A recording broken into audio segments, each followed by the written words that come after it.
Hello, nerds. Hello, geeks. Hello, gamers. Hello, dweebs. Hello, fanboys Hello, fangirls. Hello, fan persons. of all races, genders, and creeds. Welcome to another exciting episode of Meanwhile Back on the Podcast. I'm Frank. I'm Seba. I'm Christina. Chris will not be on the show with us today. Sadly, we miss you, Chris. Miss you. But we will continue on as we normally do. So the last couple episodes, we've been more or less laser focused on a couple of different franchises. We've been talking a lot about Marvel. We've been talking a lot about Star Wars. But that's just basically because of the news cycle. Well, we looked at the news cycle this week and it was kind of scattered. It was all over the place. So this show is basically going to be what is everybody talking about in the news this week. Meanwhile, back on the podcast, four colossal nerds named Saba, Chris, Christina, and Frank have set out to take on a great darkness that has enveloped the world of fandom. With their powers of common sense and the strength to take on even the most butthurt Twitter mobs and insufferable comment section trolls, they fight for truth, objectivity, and nuance in the conversation and debate over fictional made-up shit. So to get us started, I don't know if you guys heard, but Joaquin Phoenix's new movie, Joker, won the Best Film Award at the Venice Film Festival. Yeah, How cool is that? it is Yeah, I very saw cool. that. And Very also, exciting. it played at the TIFF as well, and they got pretty good reviews as well. Yeah, got good reviews at TIFF, but apparently they're dealing with some sort of Rotten Tomatoes debacle again, where the film is being voted down, and people are reacting because there's something along there's something having to do with the scores being similar to Marvel movies, but not correlating, and like all kinds of shit. So people are, It's getting they're downvoted looking because for of the the music. boogeyman, huh? Because of the music, it's getting downvoted. Because of the music. What do you mean? You said scores. Did you mean Oh, the music? scores on Rotten Tomatoes. okay. Yeah. The I, scores on I Rotten think Tomatoes. it's, yeah, especially it hasn't really been released to like a wide audience yet as well. So it's hard to sort of judge it on that. Like, we haven't seen the movie, we've heard great things about it. I'm definitely will see it when it does come out. I think it's released in October. Yep, I'm very excited to see this movie. I think it's going to really kind of maybe draw some new opportunities for some of these properties. And actually, that's what I wanted to talk about on the wake of this, this news about the Joker winning this award at the Venice Film Festival. So we all know that success breeds repetition. It's one of these natural things that exist in the nature of Hollywood and in film and in television, really anything creative. So I'm curious, what do you guys think? How do you think this is going to influence the future of franchises like the MCU, the DCEU, like even Star Wars? Like, we're talking about things that are very based in fandom and in fan culture. And obviously the Joker is a huge part of the DC universe as a whole. But like, where do you guys see this going? Like, do you see franchises and studios gambling more with the idea that they should be doing more stories about these types of characters? I think personally, the fact that it's not a franchise is what's giving it a bit of more of an edge. Why it Hmm. could win Venice Film Festival, why will obviously be Oscar bait. I think this idea though of exploring a villain is something that we see a lot of. I brought up once Breaking Bad as an example. We're drawn to these characters that we can somewhat understand. It's not this black and white. One person's good, one person's evil. It's like Hmm. there's all these grays, and once we see ourselves connecting with that, I think audience really feel that. And I think there's a lot of people who might connect with Joker in a good and a bad way. There's been people saying, that, I don't know if people will go down the similar route as a Joker, but be like, oh, maybe he's right, or maybe this, or like all that other stuff. But there's something in his character um, that you can empathize with. And I think empathy is really important. And even for people we don't really want to understand. So I think it's more of that. I don't know if like MCU is going to shoot out a character, and I don't know if they can do the same thing. Like, I think the fact that this is standalone is why it's getting its buzz. Right. But I think the argument can be made that one of the reasons that Marvel pushed Thanos into the into the spotlight was because he was one of these complicated kind of villains where the audience could, see what he's doing and hear his story and understand his motivations and almost say, I kind of get that. You know what I mean? Like I kind of get what's motivating this guy. Like, he's, in his mind, he thinks he's doing the greater good. And I'm sure in some instances you probably have some people who could argue back and say he is doing the greater good. Um, but he's still a flawed character. Like the logic that he's using genocide is just not it's just not something that people employ to try and solve problems, right? And I think that the mental health, the mental health aspect of the Joker's character is also something I see people kind of connecting with. Seeing flawed characters, right? Yeah. So what was interesting to me was that it actually won Best Film. So when I Yeah. watched the trailer, I thought the cinematography looked really cool, and it looked like they were going to explore uh, dark subject matter or in sort of like intense subject matter like mental health. hmm But I kind of didn't expect that it would win Best Film. I didn't see that coming, so that was kind of different. But in terms of how that's going to impact the MCU films and that kind of thing, I don't think it would necessarily, because I see this as a different vibe than those types of movies. I think Marvel movies still have sort of a cheesy vibe to them, and they still have sort of a feel of like trying to be a comic book or relating to a comic book in some way in terms of the visuals and the way that the cinematography is done. And I also think that they're trying to capture an audience that maybe doesn't need to watch a movie that wins Best Film. It's kind of just the audience that goes to see MCU films is kind of just there for the fun of it and the characters and the sort of action plot lines that are going on. So I Right. think I agree with that. And the one point I will say about like the Thanos thing is the thing about Thanos and him doing things for the greater good, like Joker is not that character, is another thing. Like Joker is a very unique character because he's very chaotic. We don't really know what his past is. We don't know anything about him. We don't really know why he's doing the things that he does. There doesn't seem to be a sense in that. So this, the director actually said that this is going to be more showing about how a person can become a character like Joker, And he said he's not really pulling from the comics and or it's not going to follow the comics. So I'm sure he's pulling from and that he's inspired by different things, but it's sort of this view of like what you guys are saying, like the mental health aspect. How does a person descend into this? And I think hmm it's really funny that Todd Phillips, the director, also directed Hangover because that's like a real yeah. step That's a real away. departure. And it's not like Yeah, it's a Marvel real never departure. touched these kind of issues. So we saw in Avengers, they had Thor kind of representing someone who might have depression, but he dealt with it. They dealt with that in a lot of it in a really different way than something like the Joker would have. Yeah, So they they definitely made it tongue in cheek humorous. that one. Yeah. Yeah. And I For think sure. people can probably relate to this Joker character more than like the God of Thunder, And Yeah. that's the thing about this. It's He's a showing. street level character. Yeah. Yeah. Yeah. No, for sure. For sure.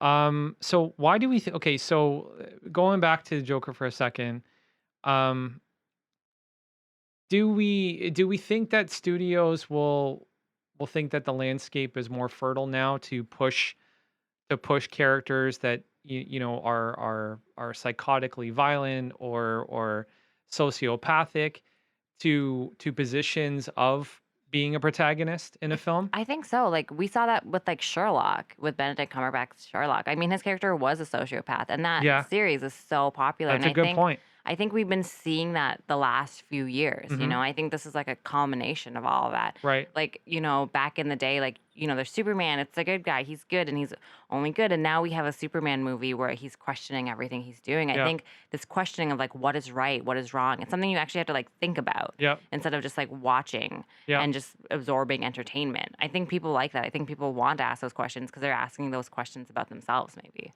That's And a great point. I think this is the same reason why Jack Sparrow was such a popular character, just because he kind of walks that kind of moral Oh fine my gosh. line between what's right and what's wrong. And sometimes what seems to be wrong is kind of right. They find ways to justify things Yeah. that should be wrong. Like they robbed the government ships in the first movie, right? So Yeah. that was kind Chris of. would love that you brought up Pirates of the He Caribbean. would love you brought up Pirates Yeah. of the Caribbean. Yeah, We for also sure. we also see it with characters like Maleficent. So in Disney's universe, Maleficent is for some reason just this evil hag who comes and puts a spell on She wasn't invited to the party. on a baby and then takes like someone's firstborn child. But yet somehow they made that her digression into that character a really interesting story in their movie. So Do we think that audiences gravitate towards these characters because they're doing things that deep down in our, our darkest hours, where we're like, oh my God, that guy at work, like I really want to go in there and like slash his fucking tires or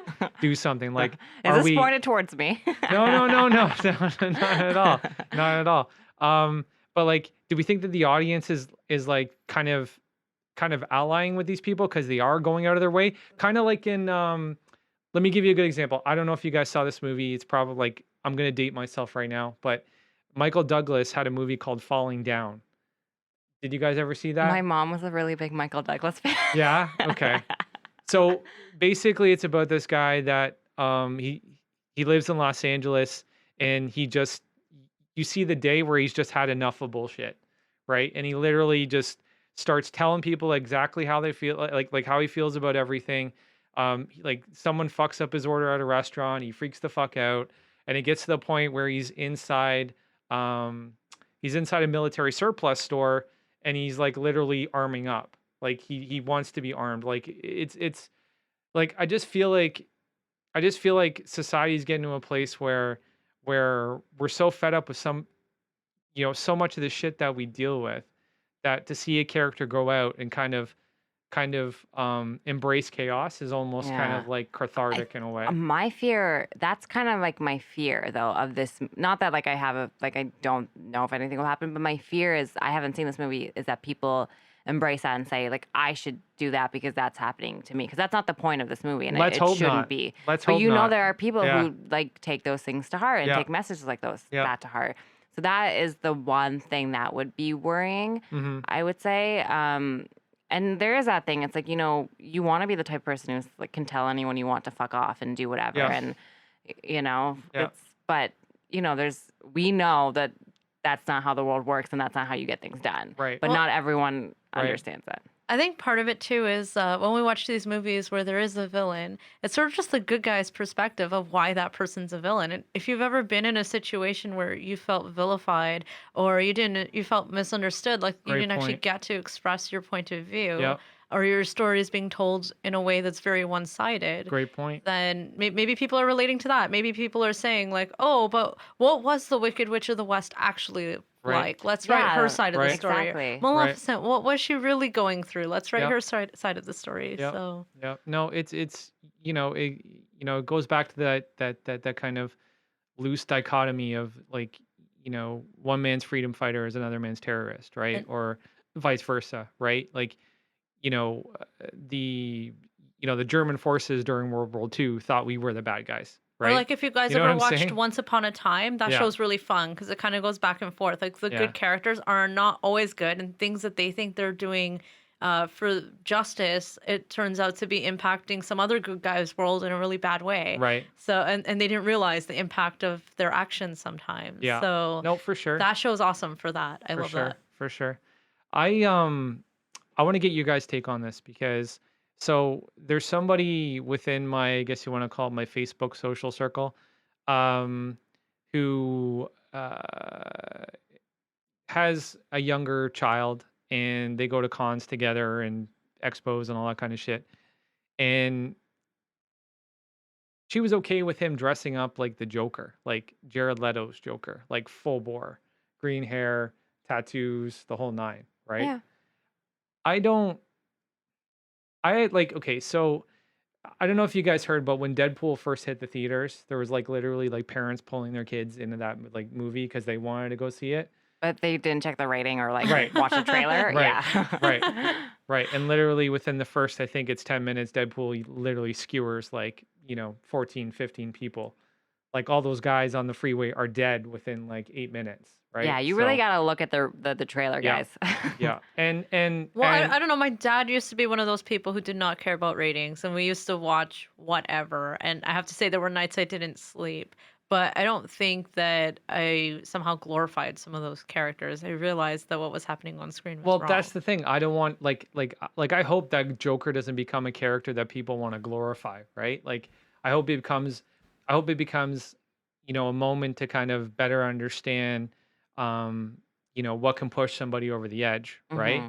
But I I just don't. hope it doesn't become like he becomes like some sort of Like symbol. anti-hero, Well, it's kind of right? like how the Punisher kind of became a symbol For the cops. for the cops, even though like they were like, this Yeah. is exactly this shouldn't be because that's Yeah. bad. But yeah, I can understand that Yeah. aspect. For the like, yeah, I think when it comes to, and so you can't control who watches a movie and what message they get from 100%. it. That's the Yep. thing. I don't think Yep. there's anything wrong with a kid dressing up as a villain, just like adults dress up as villains. But as Actu- long as the kid understands, Well, can I hear something funny? So yeah, my niece's cousin is obsessed with Star Wars, and they were like, "You can have a Star Wars themed birthday," and he's like, "No, I want a Darth Vader themed yeah, birthday because he that's just funny. loves Vader's Darth different Vader." though. Yeah, Vader is different. There you Vader's go, way different right? because Yeah, for Vader is sure. like Vader's a caricature, like a Hmm. caricature, right? Like he's a fucking space wizard. He's an evil space wizard.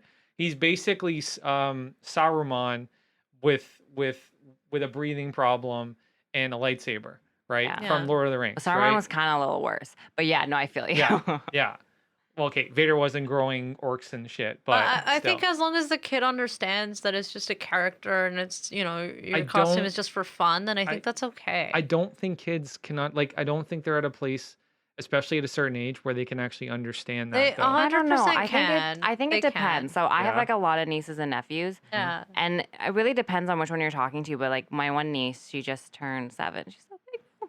Anyway, and the conversations that I can have with her are Mhm. really like I don't know, like I can talk to her about good and bad. And so this is an example. We were reading the book Aladdin, and Aladdin stole bread, and she's like, "Oh, he stole. That's bad." I'm like, "Yeah, but like he didn't have anything to eat, Mhm. and then he gave it to this kid." And I was like, Mhm. "So is that good or bad?" And she's like, "Well, it's good and bad." And she's like slowly figuring that out. And I think you do have to have conversations with people. Like, so 100%. if you're like a parent, Yep. obviously, like you have to have those conversations, like with your kids. I think, or if you have like little kids in your life who are asking you questions, I think they understand more than you let on. Yeah. Mhm. They But really do. Good point. I have a friend who has a 5-year-old, and he posted this on his Facebook. But he asked this kid like, "Oh, were you nice to the younger kids today? The junior kindergartens who just started school today? Were you Mhm. nice to them?" And her response was, "Yeah, Dad. I'm not an asshole. What did you think?" I love it. That's good. That's good. Every kid should know what an And asshole at is. 5, she knows That's- that. Yeah. That's good. The thing Okay, with I the can live joke, with that. yeah, So she knows that she needs to talk to the new kids and Yeah. make them feel welcome, but she understands that she doesn't have to be friends with all of them. But she just Yeah. has to kind of be nice and polite to them. That's And I good. think- That's some good social awareness. I think regardless though, like for Joker, I'm excited to see it. Definitely once we see it, we'll Yeah. probably do like a recap episode Oh, of hell what yeah, we dude. think, Yeah. because there's a lot of just speculation so far. But Yeah. I do see it going both ways. It could be some people's symbol, but like you said, you can't control like what people take from a movie. 100%. But I'm really like I can't wait to watch it. I think it'll be really It's going interesting. to be exciting for sure. So, the next thing on the docket, break out the tissues, get an emotional counselor in here. I don't believe this. We have to accept it. I'm sorry. It doesn't make sense. Yeah. So no, it's true. Break out the tissues, get the emotional counselor in here because Sony has closed the door on Spider-Man returning to the MCU. That honestly makes no sense to me. It doesn't make any sense. Like, which party is winning? Who's winning? It's fucking nuts. It's And crazy. I'm not on Disney or Sony side. I don't care about like a company really. Like, I could care less. You could be owned by Yep. like Loblaws. Yep. But like honestly, like Spider-Man is such a rich character in the MCU. hmm And like the fact that now the MCU has like the rights for X-Men as well, and Yep. they interact so much in the stories that can Yep. come out of this. And I just think, I know that like Sony has this whole idea of creating like some sort of like Spider-Verse thing, and I love Spider-Man. He Mm-hmm. is my absolute favorite superhero.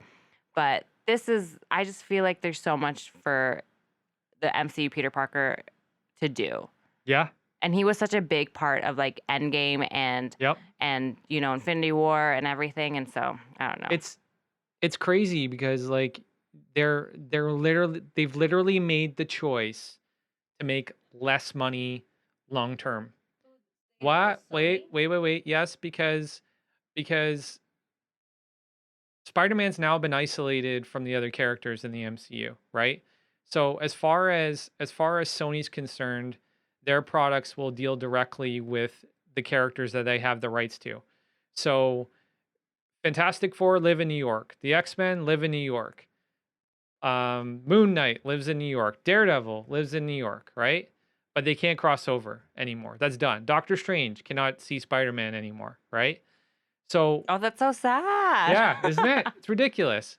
So basically they've created an insular world where Spider-Man will only see other spider characters. Like it's going to be spider overload. It's going to be overly saturated with spider people. So are they doing that though? So because I love like Miles Morales, I So love do Spider I. Gwen, Yeah. but do you think they'll just focus on like the spider? So the way I see it, I think the door is closed on this for now, and I think it's because Sony has put money into budgeting for these other projects that they have on the go. So they have a bunch of Spider-Verse projects right Right. now.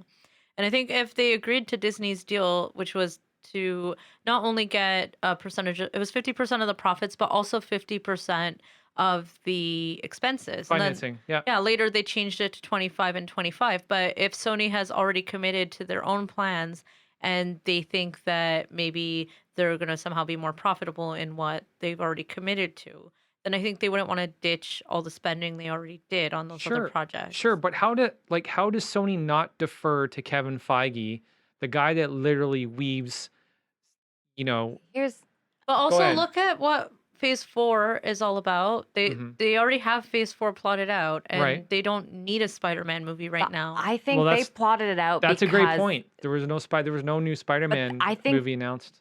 the reason they did that was because of the talks with Sony. Probably. No, Yeah, good there's no point, good way. It's point. probably been Yeah, going good on point. since the last But movie. Yeah, probably. I think everybody kind of just said, okay, we're each working on our own things right now. You do that, we'll do this, and then maybe like in 2, 3, 4, 5 years, we don't know who's going to be in charge of these companies and who's going to be sitting at the table to have these But discussions. here's Maybe they'll meet again and come to different conclusions. But by then, I think it'll be far too late because Spider-Man will be like out. Like they'll too many movies have gone by without interweaving him into it.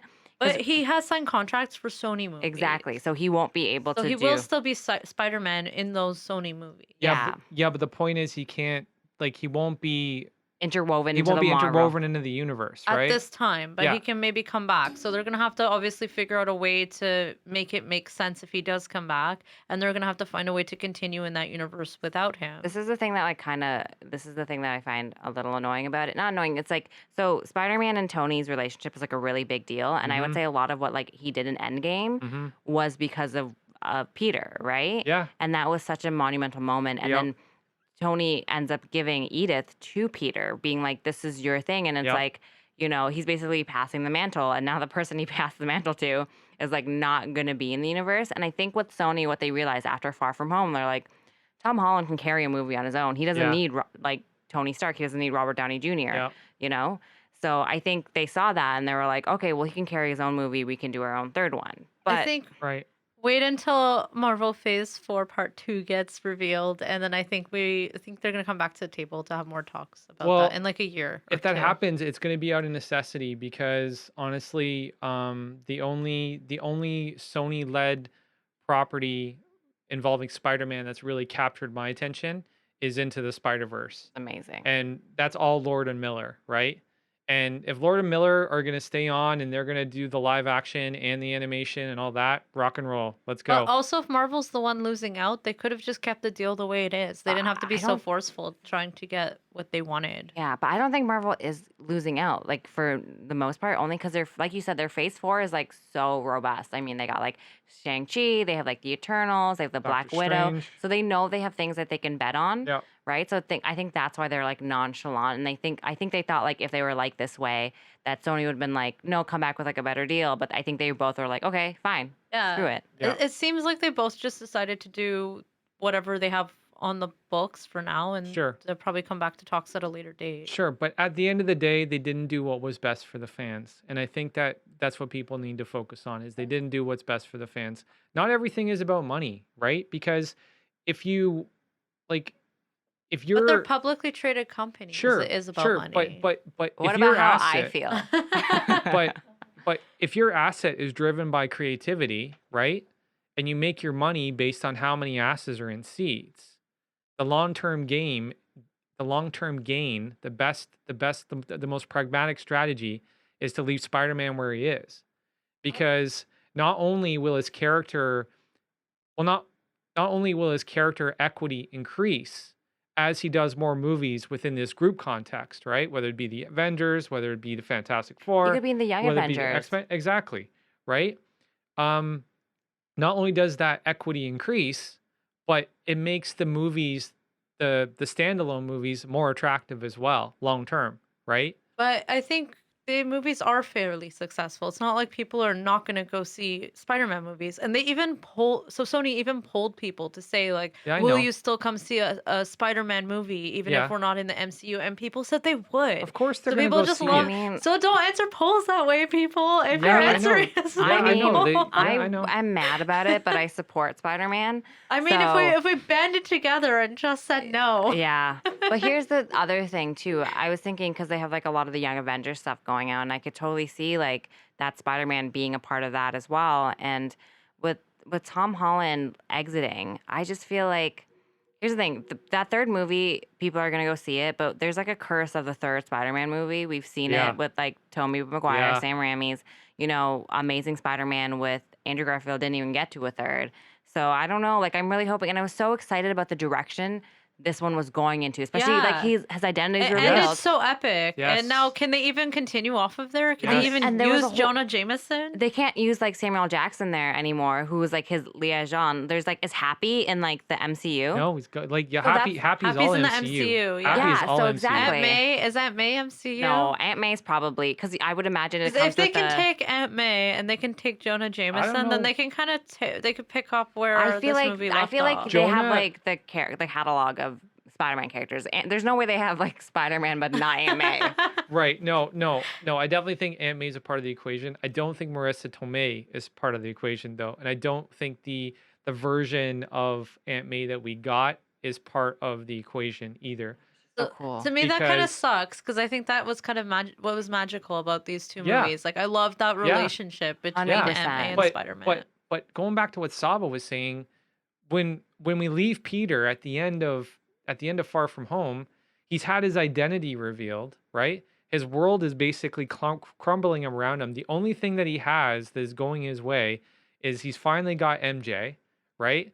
And he And has the backup of Shield, Is honestly. yeah, MJ going to be the same? Are we going to get that version of MJ? No, Because that's going to be weird. Like, how are they going to just like, I think all the I don't know Spider-Man how they're catalog gonna pull characters that they shit off. have. No, they yeah, have all the catalog of Spider. I'm very Right. sure they have those. So they they have They like must. They MJ. they must. don't have Because Ned though.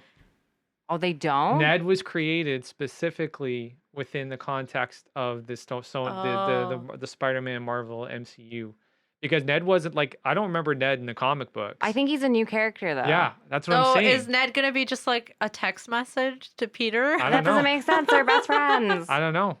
I don't No. know. Oh, Unless Peter's going to go to school I somewhere love I Ned don't because know. like can I tell you what I really like about the characters they casted for for Spider-Man? It's like they're actual teenagers. Like Yeah, those yeah. are kids like I went to school with. Like they look like teenagers, they sound like teenagers. Ned is definitely like one of my friends that was like in my comtech classes. And it's like, oh, that's so I don't know. I don't know what they're gonna do. I just think like there was so much that they were building around that. There was such an interaction with Shield. He doesn't have that anymore, and so the person who has to write this third movie, I'm really wondering like how they're gonna pull it all I off. don't know where they go from here. Like I don't know how they come back. It's not in Sony's best interest to start their franchise off with Peter Parker being unveiled to the world. It just isn't, right? Because literally how as a writer, how are you going to tell a story where every villain in New York City isn't coming at this guy They full must bore? already have a story in the works. Like, there's no way that they would have come to the table with this deal not knowing what's going to I happen. feel like they might. I mean, we've seen them do like dumber things. I don't know. Like I feel like they were this was And keep Tom Holland as Spider-Man. Like, I don't get that. I don't get how they could not have a plan for No, what to I do think next. their plan is I don't Tom know. Holland because Far From Home was a massive hit, probably their Yeah. biggest moneymaker Billion of the biggest year. And Sony box office ever. and then I think they thought, look at this, like we have an actor who Yep. can carry a movie. He's also getting big in his other roles as Yep. well. He's only becoming more like his craft is only growing. They have this amazing actor. Yep. So they're like, So we don't let's need hope you. they get a master storyteller. Then Yeah. Yeah, let's hope. But like if they pick up the story right where they left off, like It'll be really hard because it'd be Shield very was so hard. integrated into it. Yep. Maria Hill was there. Yep. Or else Um, they're just gonna do something where like they explain what happened and make that set the would be movie like a so few bad. years They can't do later. that. They can't do that. To end it off there and then be like, Start the movie with exposition. Fuck that shit. Like, yeah, don't do that. Please don't do that. My God. the Spider-Man monologues. That's what it's called. You know, talking to Chris off mic, Chris made an interesting, like, he proffered an interesting question. Did Marvel perhaps do the reveal of Peter Parker to the world to fuck Sony over? Like, did they potentially sneak that scene into the end of the film, and maybe Sony didn't know anything about it? There's Yeah, no but way then Sony didn't know about it. Sony would That's have they agreed screwed to the script. deal then if they were that scared. Like, oh shit, what are we gonna do now? I- Then they would have just agreed to the Here's deal. the thing. There's no way that it's a business. There's no way they wrote a script that they didn't see, but did they do that so it's like ensuring he's in the MCU? Maybe, who knows? And like I said, I'm not on Sony or Disney Disney side, side. right. I don't really care about corporations, but I'm like I really like Spider-Man in that universe. I think my thing is him interacting with the X-Men. Like I was really looking forward Yeah, to that. me 'cause too. The X-Men is probably like my second favorite thing Yeah. in Marvel. Yeah. Like, I know like Captain America, all that stuff is great, but honestly, like the first sort of introduction for me was X-Men and Spider-Man. Yeah. Yeah, I wanted to see Spider-Man and Wolverine. I wanted to see yeah. Spider-Man with his hots for Kitty Pryde. I mean, I wanted to see all that who shit. doesn't? I wanted to see all that stuff for sure. And yeah, it's right now it's a no-go. So I don't know. What the fuck do you do? So crossing over into DC, well, again, we started with DC. The Birds of Prey trailer dropped, which is called Birds of Prey. And the fantabulous emancipation of one Harley Quinn. That's right. It's a That's mouthful. right. So first impression, I love the intro. I love the way that they started that trailer with the whole clown joke and the fact that they ran the trailer during the previews for It Too. That was just genius. I thought that was really Great cool. marketing idea. That guy Great probably marketing got a, idea. That person probably got a raise. Great marketing idea. Margot Robbie looks awesome as Harley Quinn. Yeah, I really I like that. I really like the version of her. Second impression, I'm not feeling the Huntress without the purple and the long hair. There's no elements of her original character or her design in this new character being played by Mary Beth Winstead. Yeah, I know that sometimes in these movies, and we see it in a little bit more maybe DC than MCU. Oh no, we see in MCU too. They move away from their traditional outfits because Yeah. That's an example like Hawkeye. It was like, okay, that'll be too much. With Huntress, the thing is, there doesn't even seem to be like a hint of purple, right? From what I Nothing. saw. So Nothing. I don't really like. It's not like a deal breaker for me, but Right. it is interesting that they strayed that far away Right. from it because usually like there'll be like a callback to it Sure. or some sort of thing that sort of like called back to the comics. So Right. I think it's probably something with the outfit and colors being really dated. It feels really like 1980s. So I don't know I think about they're that. just trying to modernize her. I don't I know could about that. maybe I don't see think it that. feels dated. Like, Huntress all the way up until the 2000, like at least 20, yeah, I want to say like 2015, 2014 was still rocking her purple.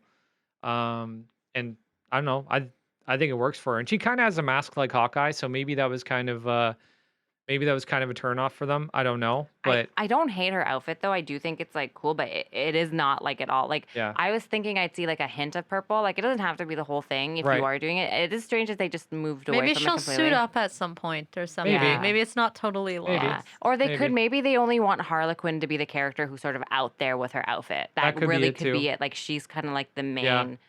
sort of character. They That's don't like want her to be upstaged. that. It could be Yeah. that. Yeah, no, for sure. And we see Ewan McGregor, Black Mask, I had no idea Black he was in that Maskless. movie. Yeah, so it's you. So Mary Beth Winstead as Huntress, Ewan McGregor as Black Mask, and Journey Smollett Belle as Black Canary, and there's a young Asian girl who's playing Cassandra Cain. I think it's Ella J. Basco. Yes, Ella J. Basco, that's her name. Oh, and Chris Messina. You guys, I don't know if you know him, but he's playing Victor Zaz, and I like Oh, he's Chris playing Messina. Zaz? Yeah. Oh, nice. I like Zaz. Zaz is a really cool character. They have him in the Gotham TV show. And he's played by this dude that's on the show Barry on Oh, HBO. who? I've never seen. The bald guy. Um, I can't remember the actor's name, but like literally, I Okay, okay. I never thought he was funny when I saw him in Gotham, but they put him in Barry, and he's like the funniest Bill motherfucker Hader's like magic. on the planet. Bill Hader's the greatest. Oh my god, I And we love also Bill get Hader. Rosie Perez as Renee I Montoya. Yeah, know. That's yeah, cool.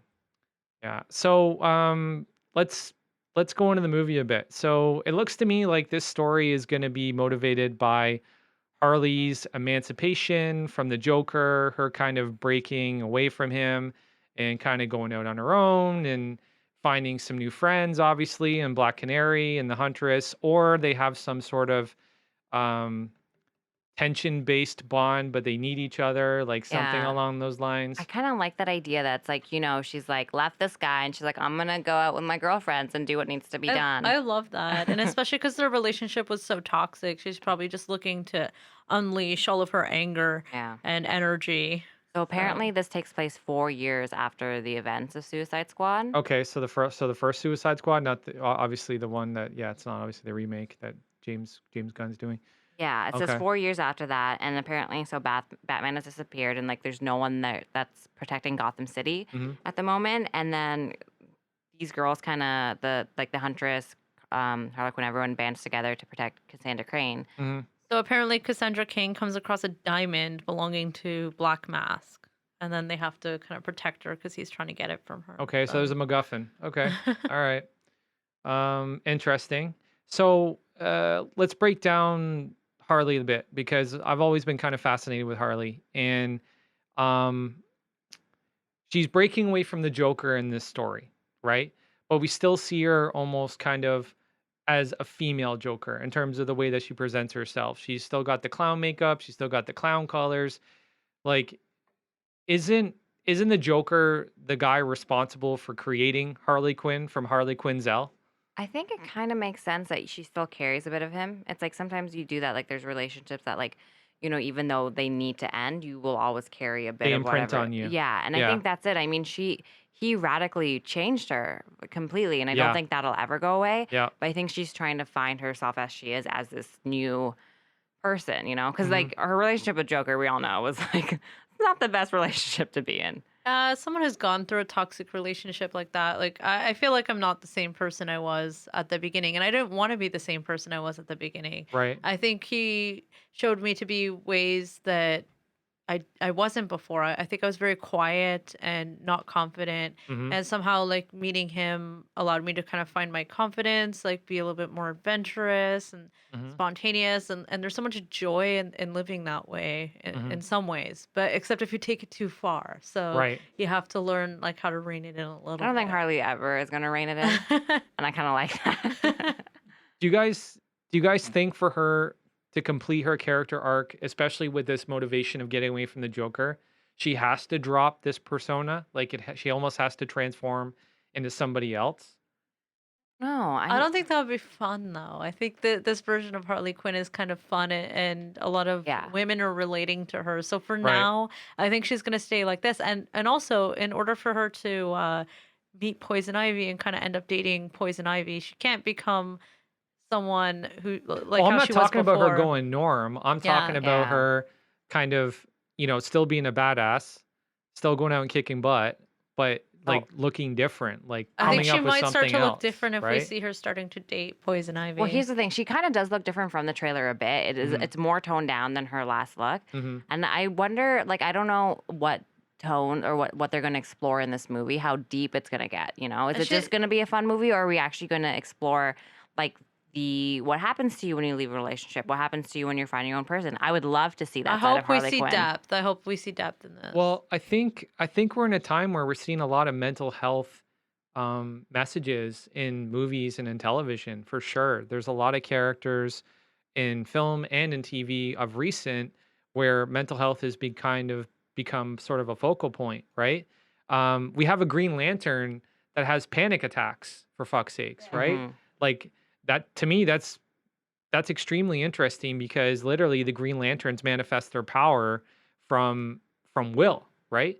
And being able to face fear. So it's kind of ironic that you have a Green Lantern that can be crippled by fear, but doesn't let it cripple her, and that's why she's a Green Lantern. And Like that's I kind of think interesting. coming out of this type of relationship, you go through a lot of emotions. You feel kind of a sense of freedom, but at the same time, I don't know. For me, I was in a controlling relationship, so like you're anxious that everything you're doing, if it's the right thing or the wrong thing, you don't get the same level of you don't get to run anything past anyone to tell you Right. if it's okay or not. Right. And if you've kind of become used to that, then all of a sudden, like you feel lost in a lot of ways. Yeah. So there's a lot of things like you kind of excited and scared and like you feel freedom, but Yeah. you also don't know how to do certain things. You might be anxious a lot. Yeah. So yeah, it's And just the funny thing, a it's whole mix 5 of years. things. It's 5 years later. So I wonder how much of that she'll still be Oh, okay, feeling, yeah. Right. or I don't know if it was 4 or 5. 'Cause So, I'm some assuming of 5. it, yeah. So I think with time, you start to get perspective on a lot of things and obviously like become your own person. So probably 4 years later, she's very much like dealt with a lot of it. So Would you guys say we saw her undergo somewhat of a transformation in the first Suicide Squad movie? Like at the beginning, she's all crazy and cracked out, and but by the end, she wants to, she wants to do whatever the right thing is, which is like assisting this team of criminals to prevent the end of the world, right? And we see her kind of come into her own moment as a hero. Um, do we think that that's been carried over? I think so, because the point in this, from the synopsis, seems like she's going to be protecting that girl Yeah, from Black Mask, yeah. and I think, you know, But could that be motivated by her own selfish needs, though? Right? I mean, it could We be. are talking about a diamond here, Yeah, that's right? true. But the fact that if it was about the diamond, then why would you protect the girl, not the diamond? That's true. Right? Or maybe the girl hid the diamond somewhere, and she's the source Yeah. to get to And the also the diamond. fact that it's like a young girl, I Yeah, feel like Harlequin, Harley Quinn, she might feel something towards that. Like, yeah, I think the fact that they casted Cassandra Cain to be this young yeah. girl might mean something. I could, yeah, for sure, for I'm sure. really interested in seeing yeah, I what think these women are gonna protect the girl. Like even though they're kind of villains, I think we're gonna see that they sympathize with the risks that this young girl might be facing. Awesome. Okay, cool. One last Harley Quinn question: does she need to kill the Joker at some point for her to finish her character arc? I don't think that will finish it. I think her like finding out her own, and then in the comics she does meet like Poison Ivy, and they get married, don't Married, yeah, they? they get married. Not that like you Yeah, have to replace one person with another, but I yeah. even think that is like you've moved on. Like, yeah, this thing is part of my life. I don't think I don't know if she's the one to kill Joker. I think yeah, I don't think that you should have to say that in order to get over something like this that you have to kill the No, I'm not. person because No, I'm not saying that. I mean, Like, although I might have thought about it or have liked to do that on some level to the person that did these things to me, obviously that was never an option, and right. I never even thought of. Well, I didn't. I'm just taking into consideration the factors that we're talking about Harley Yeah. Quinn, Yeah, right? yeah. Okay. But All right. obviously, like, but you know what I'm saying, right? Yeah. Like, so in real life, you don't have that option. So Right. it would be nice to see her cope with it in a different way. Right. And it would be nice to see her grow from that experience. I don't know if she too. could. Like, you know what I mean? I don't know if she could ever kill Joker. Yeah, that's true yeah, too. maybe. She might have like that, that, There's a thing in you that, yeah, like, yeah. you just can't do it. Right. And this Right. person was like essentially dead to me in a way. Like I never felt a desire to text him or something Right. after everything was said and done. Like once I Right. made my decision to move on, it very much had to be a clean break. 10-4. I did end up seeing him one time, and I was just having lunch with my friends in like a food court, and he kind of just like stared me down the whole time, and it was super That's something weird. Joker would do. Joker would definitely fucking do Oh, it that. was so weird. Yeah. And I was like, I'm not fucking leaving. Everybody just keep eating. Because everybody was Wow. like, should we leave? Like, that's creepy. Wow, that's and I was odd like, as no, fuck. guys, like, keep eating your food. Like, we're going to stand our ground. Whoever you are, mystery man, you're a fucking weirdo. Okay, so from Gotham City, we go to a galaxy far, far away, and Star Wars. So there's been some interesting news about Star Wars. Disney threatened legal action against FanCon, FanX, in Salt Lake City if they decided to go through with their panel that was going to feature Ian McDermott and Hayden Christensen. And given the fact that there's all this speculation now about what we're getting in The Rise of Hmm. Skywalker in terms of Palpatine's involvement, who's going to be a fucking Force ghost, who's not, Anakin's involvement. right? Anakin's involvement. People are speculating about if Anakin will be in this movie. And we all know that they can do this, like this, they have this amazing technology where you can turn a guy very old very quickly now, right? We saw Steve Rogers. We've seen it done to other characters digitally, I don't think they right? would force. Yeah, this is a weird one. They This have is to. a You this is can't, like, sorry. But if you're gonna bring back Anakin as a Force ghost or some sort of entity, I think you got to age him up. Like he can't be Hayden from. but he's so cute. Oh, But I he know. is aged I knew anyway. that's where this is going. He's I knew aged this is where this was anyway. going. Like he's not gonna look the same regardless. I mean, Right. he looks anyway. But okay, Unless they this is CGI younger him, which would be weird. Right. this is a weird one because the whole threatening legal action seems like real extra. You know what I mean? Yeah. So sorry for my Gen Z millennial talk, but it just seems like way over the top. You know. And I think so this could mean one of two things. It could either mean that Ian McDiarmid has loose lips and just says shit, and they're like, well, you can't do this without us here because you're going to say something.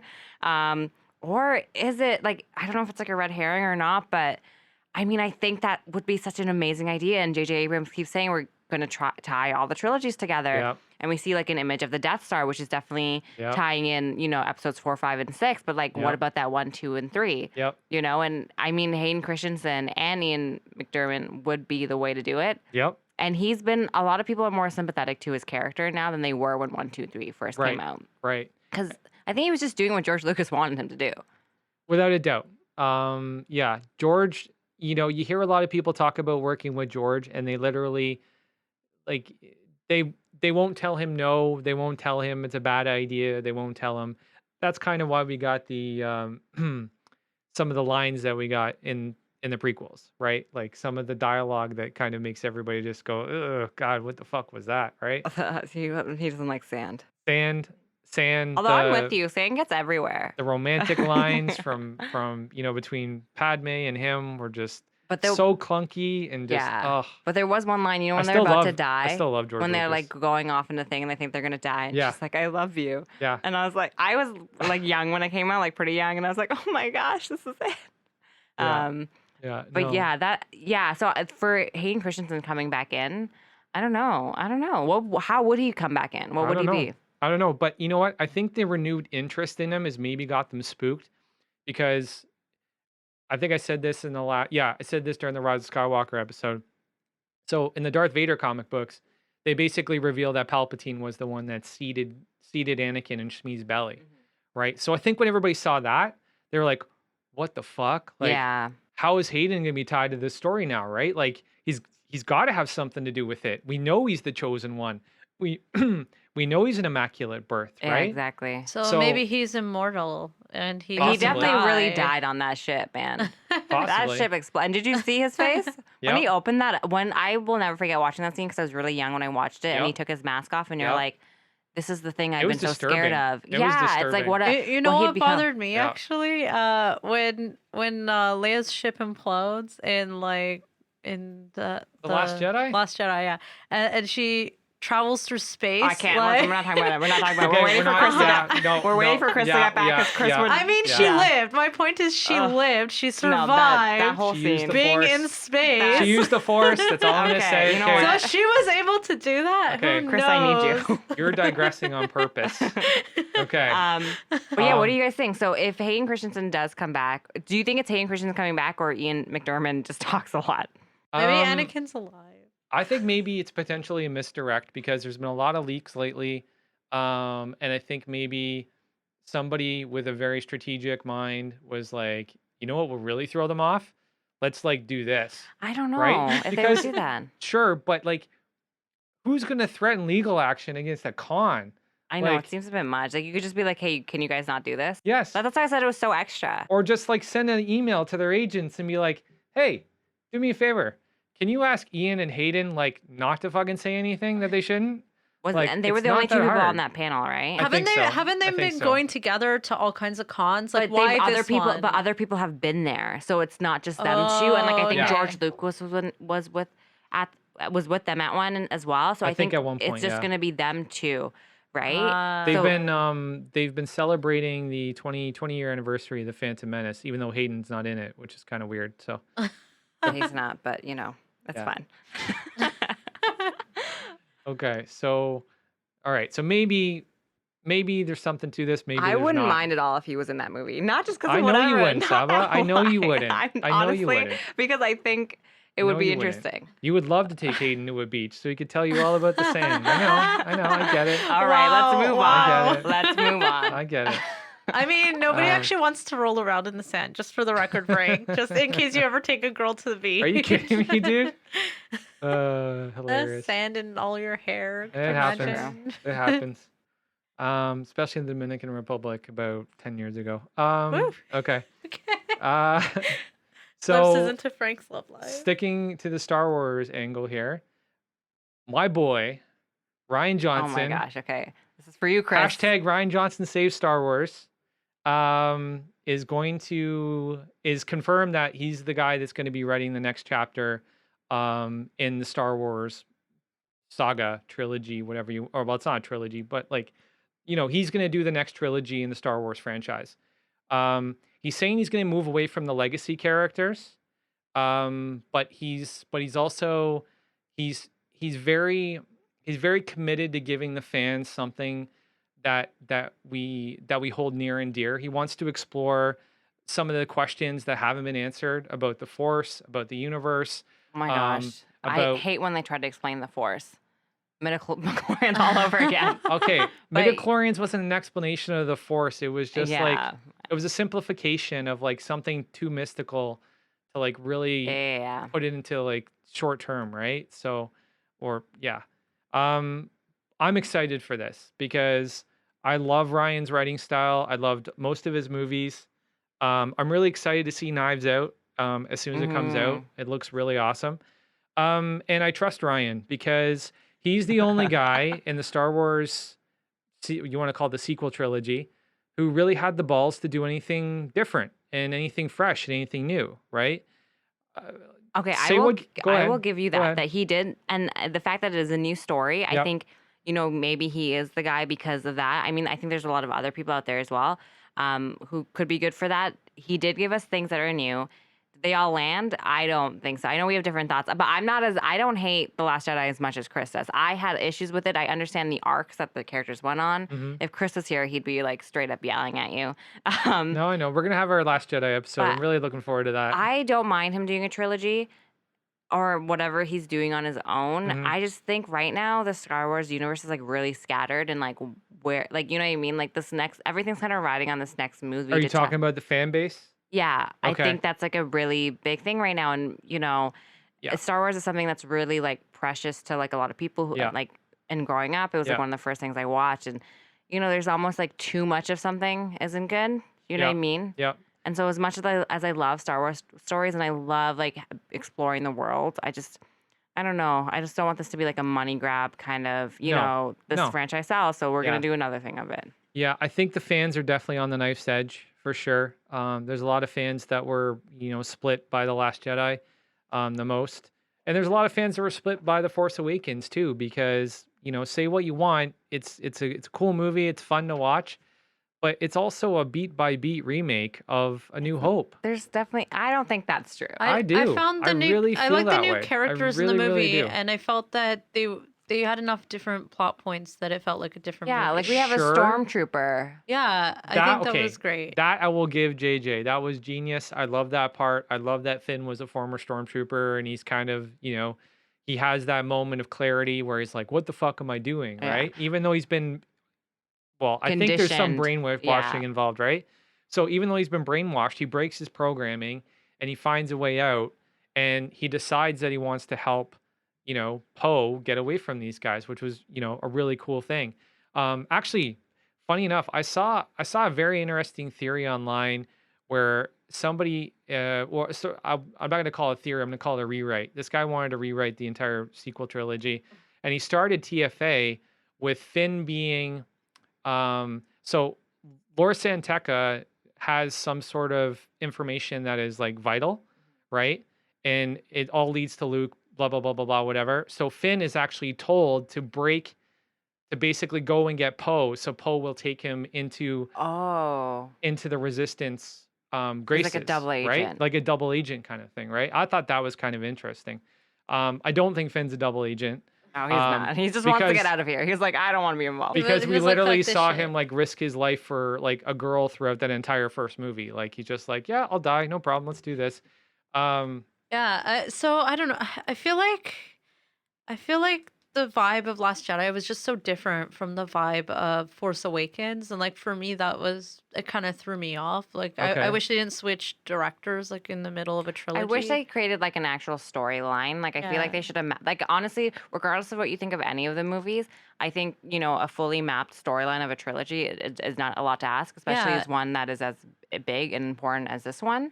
I and think that then should have been day one. I felt I like really do. Rose. I felt like Rose was introduced just so that our stormtrooper hero could have a new Right, kind of love interest instead of right. just like fawning over Save Ray the whole time. save all the Last Jedi points because we're definitely Okay. gonna have that episode. Oh, so But let's get. basically Ryan Johnson just brought too much cheese into it for me, Oh, but okay.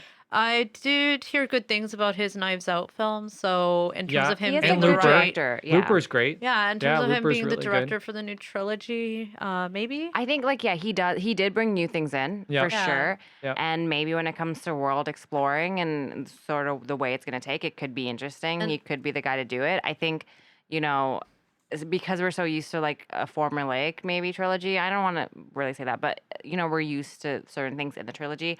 I think his ideas for this one might have been too far-fetched, but we'll that's why I'm excited about Ryan because Ryan will break us out of that formula, and I which think is nice that for a new trilogy. sure, Yeah. sure, but like, and that's what we're talking about. We're talking about basically a whole new kind of, a whole new cast of characters, a whole new setting. Like, it's a blank slate at this point, right? So we can really do whatever we want. However, there's been too many cases where people will repeat the past just because it's been successful, right? And Ryan had the balls to not do that with The Last Jedi, right? So I think we can remain confident that he's going to give us something that's fresh, that's new, that's exciting, and that isn't pinned to any sort of existing narrative that we're familiar with. And it's true that rehashed stories do get boring. So it's like people who write pulp fiction. Yeah. So, for example, like Stephen King, there's probably like 10 different Stephen King novels that are almost the same. And like they just swap the name of a character and it's basically the same story. Yep. So, Yep. I'm gonna reserve my judgment definitely until I Hmm. see it. Like you said, I do agree that he has been doing new things Right. and has opened up sort of different doors, and so Hmm. maybe he's the person to do a new trilogy. And I think it's good that if they just stick it away from the Skywalkers, like obviously the Skywalkers could be mentioned, but I think Right. it's nice it'll be characters that are outside of that. I Right. really loved Rogue One, Right. yeah, because of that. that one is actually my favorite Star Wars Yeah, movie. it's I love that probably movie. one of the best. But yeah, Chris would have a lot to say about this. Yeah, I know. I know. I think I think one of the things that Star Wars suffers from the most is that the fans have gotten to a place where if you're just a fan of the cinematic elements of Star Wars, you kind of get into this box mindset where like if it's anything not having to do with the Skywalkers, it's not Star Wars. And I think that's kind of silly because like it's literally called Star Wars. Like the movie's called fucking Star Wars. Star Wars are big. Galaxies are very big, right? Newsflash, So, guys. sorry? The newsflash Well, wars are big. Yes. Well, Game of Thrones is about a war, and look how many different cities and Sure. civilizations there Right. are in that. Right. But that's a great point because Game of Thrones did a great job of tying all these characters. Well, did they? They did a great. Did a great job of building. They did a great job. Yes, I don't They know did- what Game of Thrones right now. I love it, but I just They did a great 7 seasons of tying these characters and these places together. And going back to my point about Star Wars, some of the best Star Wars storytelling I've ever seen is in the Clone Wars animated series. It's the best canonical storytelling that Star Wars has. And the they have only the time. Skywalker is Anakin. That's and they have it. time to dive into the characters as Yes, well, exactly. which I think is cool. Yeah, no, for sure. One last point about Ryan's trilogy. It looks like he's trying to cast a female protagonist for this one too. Could be good, but like I said, I've said this a million times. When you immediately determine that you want a certain protagonist for your story first before you actually know what the story is going to be, I think the creativity can suffer a little But bit. we don't know if he doesn't know the story. Like, you know That's what I true mean? too. Because here's That's the true thing, I too. like to write short stories and scripts sometimes. And for me, like, I just come up with an idea, and sometimes I write a main female, sometimes it's a male, right? So I don't think Ryan, because of like the other movies he's done, I don't think he's the type of guy to be like, I'm gonna do like if he's saying that, he probably has a He's a pretty really, progressive dude, though. but but I don't think like having a main female is like progressive. I think it's Frank, like norm. didn't you tell us that you wrote a script with a female character? And people might I question did. It was it awesome. until they read it. I did. It was awesome. So the thing is, yeah, And then I the don't feedback think. you got was that it was a good story. Right. Yeah. So And I I think it had doesn't to matter. because It's like Rogue One. Right. It didn't matter who was cast as the main. Like the movie was amazing. Right. Like whether that character was male or female, Right. it could have been interchangeable Right. probably. It was a great movie. Right. You know, so I think just trust the story. Sure. I'm sure Ryan, I know and not that I don't want to give him praise cuz he's done a good job of things. I don't know what to say anymore. I'm pretty sure the internet's going to be annoyed that it's another female protagonist. I don't think the but whole internet. I think like a whatever, few suck people it, might Not the be. whole internet. Not the whole internet. There's probably some people are No. annoyed no matter what. No. Really, you can't. There's make been some everyone happy. great. Listen, there's been some great female characters. I just think that, and I know Chris shares my point of view. That when somebody determines, like, before they know exactly what direction they want to go creatively, they've already got their mind made up that they want like a woman director and a woman writer and a person of color here and da da da da da. Like, I just think that the vision needs to be solid before you do that, and then you also have to go find people where merit is the measurement, So here's the right? thing. I don't think they're not thinking of merit when they do those things. And I know there are a lot of cases where like we're looking for like this type of director. So here's the thing. I work at a basically a field that is really dominated by men. Mhm. Honestly, like my background is engineering. That's just the way it is.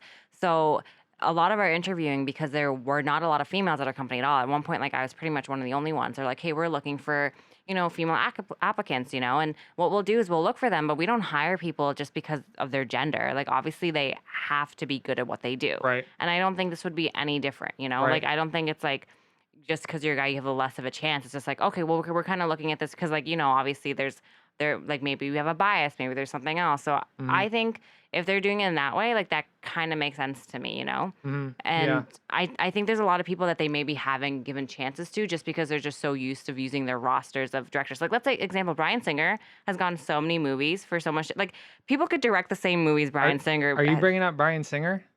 I mean, I'm not going to bring him up that, but you know what I mean? Like, he's an example of someone who's gone all these movies and he has so many controversies, and people could direct the same movies he's directed. Like, you know Yeah. what I mean? Other people could have Yeah. directed those. Yeah, no, for sure. You know what I mean? So I think opening up a door to But someone. the problem is he's been the executive producer, right? That means that Oh, there's that money guy. tied into it. So it's kind of it's kind of a pile of shit, like in terms of who's going to work on these movies, especially if we're talking about Bryan Singer.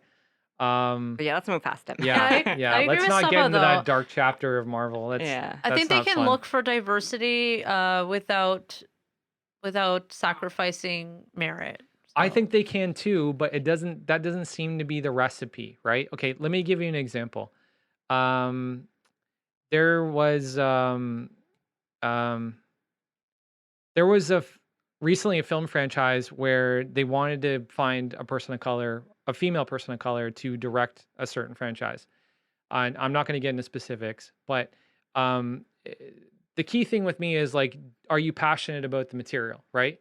Like, are you a fan? Like, did you grow up on this stuff, right? Because if you don't have an emotional connection to it, you shouldn't be involved in it, right? That's the way I feel creatively about anything in terms of what projects people take on and what projects people don't take on, right?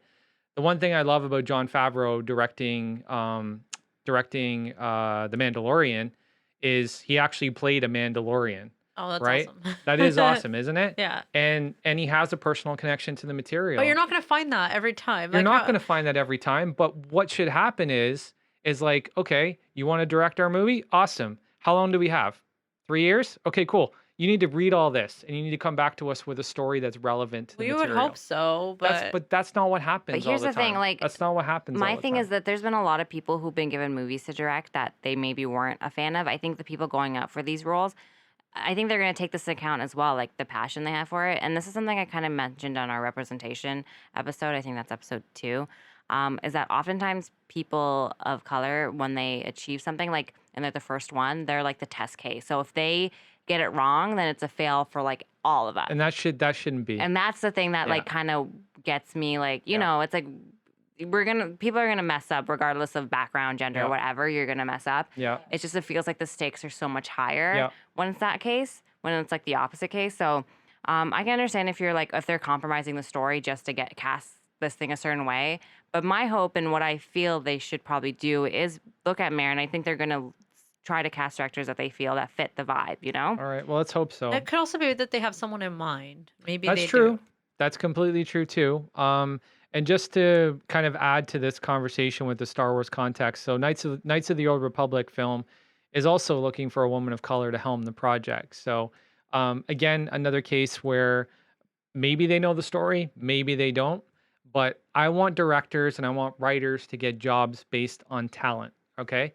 I don't care what color your skin is. I don't care what your I gender think is. that has something to do with the story, though. They must have plot points in mind. Maybe. No, where this is what I think it is, Maybe, honestly. they're right? looking for 100%. that. I Maybe. think 100%. Hollywood has a major diversity problem, and they're looking at all that. Like when they were polling the people part of the Oscar, the Academy, it was like a majority like white men over the age of like 50 I know or something. it is a problem. So It's I a think big problem. So I yes. think it's more solving for around that. And like I said, like hopefully they'll hopefully get people of merit. My company, obviously, we're not Hollywood ever, but they kind of do similar things where it's like, oh, well, you know, when I first started working there, I kind of pushed. I was like, I think we need to hire more females in this Right. thing, whatever. Right. And again, you don't just get hired because of your gender. Like we still hire males and females, but it's just sort of like maybe opening your eyes to look a little bit more in that direction, Sure. kind of thing. So Sure. I'm No. hoping it's more that than, because yeah, I would hate if someone just gets cast because of that, but especially as a director, I don't think that's gonna happen. I mean, that's a very intensive job. Yeah. No, it is. It definitely is a very intensive job for sure. So, The Guardian released an article that said gender and racial diversity on the up in blockbuster films. But what they found was there's more inclusivity in casting, but not behind the camera. So No, we I know think, that. I No, think there's like a lot that's of pressure Sure. to do that. Sure. That's a so- very obvious thing. But in terms of casting, your casting pool is going to be very large, right? Because you have extras, you have multiple roles, blah blah blah blah blah. As far as writers go, you might have 2 to 3 at a project, right? Best case scenario. Directors, you have a director, an assistant director. You might have a second unit director. So there's not a lot of roles to fill, like just mathematically, right? But and I get that they want to start opening opportunities to people that haven't had them before, and I think that's fucking awesome. But like, So in their analysis of 12 years, 4.3% Yeah, I of the know. people were female, I know. 3.2% So that's my were thing. I Asian. think there's a lot of like female people, like female directors that have merit that just been overlooked. Oh, definitely, So if Definitely. this is gonna get someone who's been like overlooked, I think that's great. definitely. Um, How do you feel about them? Okay, so how would you feel about them becoming more familiar with the material that they're going to direct? Well, I mean, that's like fine. I'm talking about a solid effort. Like I'm talking like literally like deep dive. as someone who's like a really big fan of like books, like I read Yeah. constantly, and I have seen a lot of movie adaptations of some of my favorite books, which Yep. we're definitely going to talk about later down the road. Yep. I've been really upset when I've seen a movie based off a book I like, and I'm like, did you even read this book? Yeah. That's the thing that does upset me. So obviously familiarity, they don't need to be like the biggest fan of it, but like, you know, you want people who respect the source material, and if they do waver off, it does make sense. And as someone who's like, a really good example is I really love the book Ender's Game. It's one of my favorite books growing up as a kid I read. And then I watched the movie and I was like, did they, like, it just was so off kilter. And so I think it happens a lot regardless. That's how I felt about A Wrinkle in Time too. Like it just felt so much weird. I don't know, different. The vibe didn't match like what was in the book for Yeah. me in that movie. I liked the characters and I liked the actors, but I just didn't end up liking the movie just because I was like, oh, this isn't the book. Like, Yeah, so I think that does matter for sure, regardless of like what your background and gender is. Like make yourself familiar with what you're doing, especially if you're adapting a franchise that has such a big fan base to it. Maybe this is a question we can visit in a later episode. I mean, the specific question of like which directors really knew the material before they went in or had a personal connection to it. You know what I'm saying? Because I think that if you actually like did almost Like a graph. a graph, right? I think you'd see more success with the people who were passionate about what they were going into, That right? makes sense. That's like the case with anything. Yeah, Yeah, and that's yeah, why I'm excited. And again, we'll talk about this later. We're going on a big tangent. That's why I'm excited for Akira, yeah, that Taika Waititi is taking that on yeah, because like he is such a big fan. He watched it when he was like a kid, yeah, and the fact that like this guy is directing the live action of this movie that I yeah, really loved, yeah. I'm like, I feel like I can trust you. So So there's maybe That's that. what they good. need to start That's doing good. is reaching out to pools of fans. Yeah, To write? you need me to direct a movie, guys? Yeah, yeah. You need I got some. my, I got They my. need to open up the application to the internet. What's that website with the with all the big Yeah, fanfics? fan fiction. Yeah. There's two. There's fanfiction.net and Archive of Our Hey Own. guys, No, who Archive of Our who Own. Yeah, here that's wants it. to write the next That's Star it. Wars trilogy? That's Okay. Speaking of things that we have personal connections to, Disney's announced that the old X-Men and Spider-Man animated series from the '90s are going to be a part of their programming. Oh my gosh! Like if I wasn't gonna get it, this is like what got me into Marvel. Yeah, me too. Honestly, because it Yeah. was right in my I was growing up, and I have a lot of older siblings, and I was like born in the 90s, and just like that was like the first kind of cartoons I really started watching. Yeah, Watching the so X-Men, good. the first episode with Jubilee, I good. still Oh, like remember the whole yeah. thing. Yeah. Oh, I love the entrance of Gambit with his Oh, cards and Rogue stuff. like being Oh, like sugar man. contact. Oh, I love Yeah. Rogue in the old Rogue was great. cartoon. And Rogue then was Spider-Man great. as well, I loved, and he was older in that one as well. I'm pretty Yeah. sure, right? He was Yeah. in like college or whatever. Yeah, he was. Yeah, he was in college. And Mary Jane had those bangs. Yeah, and there's Felicia Hardy as Black Cat. There was the Kingpin. Oh, my there was the goodness. Rogues Gallery. Honestly, that X-Men series is probably like the best X-Men series that best. Oh without my a god, doubt. so good. I Do you enjoyed remember? X-Men Evolution, but yeah, that one was way X-Men Evolution better. was good. I enjoyed it as well. but Evolution this was one- good too, and so was Wolverine and the X-Men too. That was pretty good But too. the animation just wasn't the Yeah. same on Yeah. X-Men Evolution. Do you guys But yeah. remember when they did the Phoenix Saga? Yes. And it was good. Yes, that's why I was so Remember? sad that they messed it up Yeah. in the movie. Remember? How did they mess that up? Wolverine breaking into the Hellfire Club, meeting Oh, that it big was fat so guy good. with those I crazy kinda- powers. yeah. Why didn't they do it Oh, as a man, it was so trilogy? dope. Phoenix could have been a trilogy. Like what? I can't honestly like I do remember that, but I kind of don't because it was so long ago. But I'm excited to watch it again. They did everything. They took every panel from the comic books and they put it in the animation. I do remember bits and parts So of it. good. So good. Oh. They had Jean Grey dressed up as Marvel Girl, so she wouldn't so she was trying to distance herself from the Phoenix when she was fighting. Like, oh dude, so Yeah, fucking I'm good. excited. I think we're all excited So for that. good, That's man. great. Yeah, really excited for that. If you're listening and you have any amazing moments from those shows, you want to share them with us, drop it on meanwhile_pod on our Instagram or our Twitter. We'd love to hear about them. I love just kind of flashing back to this show. So I was just singing the song, as you can see, so it's still in my brain. Love it. Love it. Love it. So moving on, DC, some more DC news. We might have a Black Batman in 2020 In the comics. in the comic books. Yeah. Yeah. But we've kind of already had some glimpses. Well, not in DC. Actually, funny fact here. Stan Lee back in the 60s apparently created a Batman character and he was an African American. But he was wearing a full bat suit, literally an actual head of a bat. It had the ears and was made of fur and shit. And apparently Stan Lee did that because he wanted to make some sort of connection with the African American youth that were reading his comic books. So he created a Batman and he didn't get sued for it. I don't know how he pulled that shit off. But anyways, going back to the DC story. So yeah, they're bringing a Black Batman back to the comic books. It's not going to be a reinvention of Bruce Wayne. It's going to be literally somebody of African American or African descent, basically inheriting the cowl. Yeah, and it seems like they're going to be picking from a pool of either Batwing or Black Lightning, Batwing, and potentially Signal. But they're also ruling out a couple people already too. And I was thinking Black Lightning makes a lot of sense because in the Young Justice series, this past season of Outsiders, they revealed at the end, well, they promoted Black Lightning at the end to be the leader of everybody. The Outsiders, Batman Okay. Incorporated, the Justice League. He's leading the entire group now because apparently he's the moral barometer of the group now.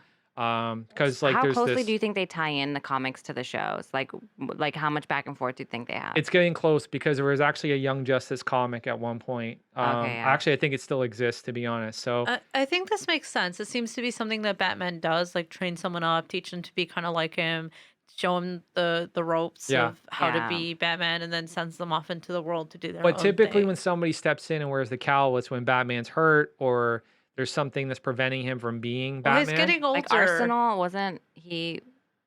He was the green, he like the or like within the Green Arrow kind of Yeah. world. Oh no, sorry, I'm thinking He someone else. should Yeah. be getting Oh. older, right? So maybe it's like old age or Could be. something. Could be. But I think it could be interesting. And one of the, I don't know, man.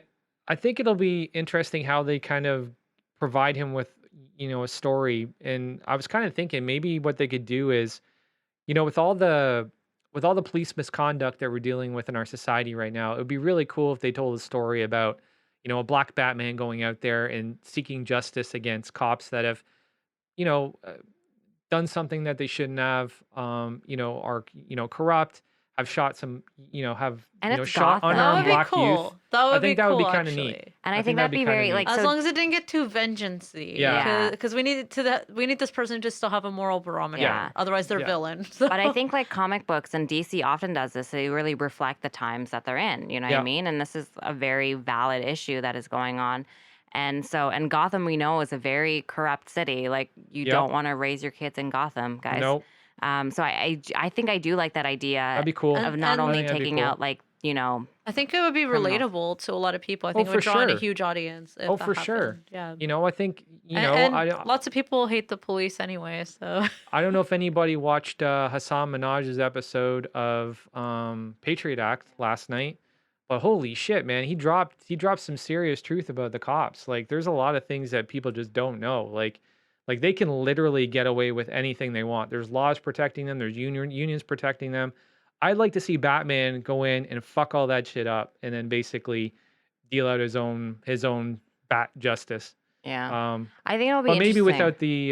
without the branding iron from Batman v Superman. Yeah, exactly. I was like, man, that's intense. Yeah, yeah. But yeah, I think that would be an interesting way to take it. We'll see. It'll definitely, you know, get people talking for sure. And the fact that they're pulling from a character that already exists, I think it's cool. I think it's interesting. It's the Yeah. comic is a place where you can experiment. Yeah. This is the place to do it. And test the market. See if Yeah. they like it, see if they dig it, right? Like that's definitely the place to do it for sure. And staying in the Batman universe, our boy Mahershala Ali is being considered for the role of Jim Gordon in the new Matt Reeves Batman movie. That's the one with Robert Pattinson. I think that's awesome. I think it's dope too. He's an amazing actor. Amazing actor. He's going to bring so much to that film. It'll be awesome. Yeah, and not only that, I think someone mentioned this, so I don't know what the time frame is, but just like you mentioned, the whole cop thing to be like Yeah. a black cop, in Gotham at this time or whatever time it is. Yeah. I just think, there's like a whole nother layer to that character It depends. already. Yeah, his story could be dependent on what timeline Matt Reeves picks to put this story, right? Because if we're talking about the 60s or the 70s or even the 50s, like that's a whole other Yeah. landscape, right? We're talking about a whole other racial landscape, right? It- Social it, landscape. It could be a historical moment too, because Mahershala Ali played a character in the Green Book where it kind of took place in a historical time period as well. So maybe that's why he got picked for this role. Maybe. Yeah. Well, someone mentioned True Detective. I haven't seen it, so don't ruin it for me, anyone at this table. But in True Detective, didn't he play like He played a cop. Yeah. He played a detective, and he was goddamn amazing in that show. He was fantastic. And So maybe I, it's the combination of the two makes him the perfect Yeah. candidate. I for think this. that's a maybe, good but- idea. But I think in Green Book, he was the wealthy guy, and the white Yeah, guy was the guy yeah. driving him around. That's But it still had elements about the racial tension that was Oh, occurring. for sure. Yeah. I'm he was sure. in Moonlight, and Yeah. that is an amazing movie. And he wasn't even in it for long, but I think it's really cool that they casted him for this. I think it's going to focus on him a lot, not like more than Robert Pattinson, but like, Mahershala Ali is an Oscar winner. Like, he has, he wants to take these like roles that have a lot of depth, I think. Definitely. Now, is this final though? Because isn't he's also playing Blade, right? He is so playing Blade, it's yep. final No, that he's going to be in this? I don't think anybody's finalized anything, but I like Saba's point because if you do put Mahershala in a movie, you got to give him a good character arc, right? So maybe we get, A plot and we get B plot and like there's multiple storylines running through this thing. especially if Matt Reeves, like the rumors are true. Apparently, he wants to have like multiple Batman villains, right? Oh. There's talks about the Long Halloween being adapted in this film, and the Long Halloween literally touches everybody: Poison Ivy, the Joker, the Penguin, Two-Face. It touches everybody. So if that's the case, it could be really interesting. Um, and given that the Long Halloween is kind of like like super detective story, Jim Gordon, like Mahershala Ali playing Jim Gordon, really kind of falls in line with what he was doing in True Detective. Like he almost could pick up that character, change his accent a bit, and like really rock with that thing. I think it'd be really dope. So yeah. We're Um rooting for you, Mahershala. yeah, go get it. But also do Blade. Yeah. Thank you. Yeah. Yeah. Like he's gonna be epic as Blade. Yeah. So So the next thing is JJ Abrams has just secured an exclusivity deal with Warner Brothers for his studio Bad Robot, reportedly worth $250 million. Gosh, that's way too much money. It's film, TV, digital, and gaming all Oh, under wow. one roof. So I wonder what. So with WB, I mean that's DC. Do you think I'll touch on that? Well, not a lot of people know what's going on with DC right now, Yeah, so that's maybe we should true. talk about that. If you're a fan of the DC comics, you know, bad news coming. that was so hard for you to I tell know everyone. it was. It really was. It's breaking my heart right now. So AT&T now owns Warner Media, and Warner Media owns DC. And the last couple of cons, last couple shows, DC Comics has had its footprint reduced in their event spaces as of late. And some people are speculating that this might have something to do with the fact that AT&T is looking at DC as no longer tenable as a business interest. Well, I think they see value in the products that come out of the DC branding and merchandising, Right. but not so much in comic creating books, new right, content. Just right. sort of in leveraging The print character. division. Yeah. Let's call it the print division.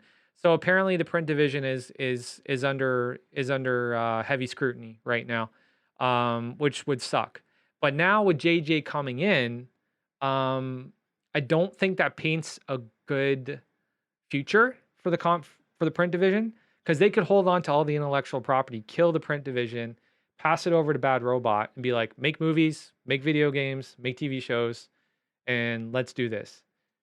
I don't know. I don't know if the two are. They might be connected like that and do that. I honestly don't. I hope that's not the know case. Well, I know- what DC's future I is. find DC Comics to be so creative, and especially in terms of the characters they build and create, and some of the new worlds that they've come up with in the past, I don't know, 15 years. Yeah. So I kind of hope that doesn't happen. I really loved their rendition of Booster Gold in the 2000s. Actually, I would love to see a Booster Gold's a resurgence hilarious of that character.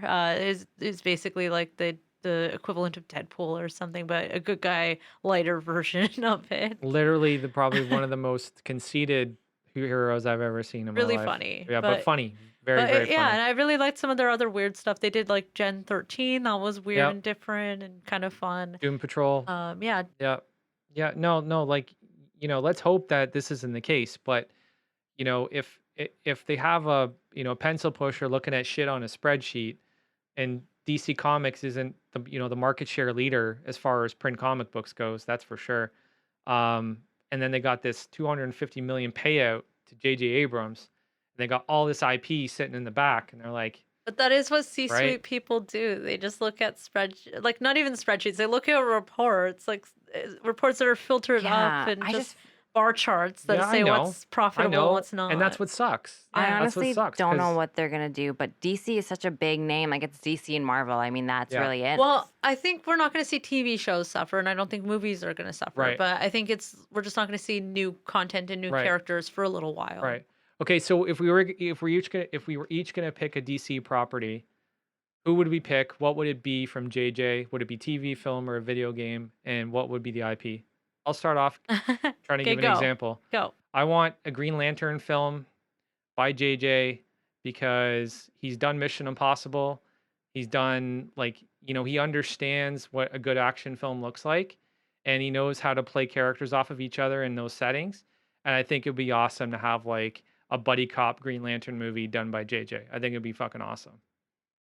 Yeah, I think you do a good job. I don't know. So here's my thing. Not that I don't trust JJ, but it's just like he's dipping his hands into like everything, and I guess he has the right to. He's been doing like a lot. I don't know. He has had success. He Honestly, literally has like rings like from all yeah, fandoms. Like that's it's true. fucking But crazy. I would choose honestly. So growing up, my favorite DC character was always Robin. Yeah. I love Robin, and Yeah. I know he often gets reduced to the sidekick sometimes in movie roles. hmm But I was a really big fan of Teen Titans growing up, and Right. I really liked Robin. So I wonder if we could get.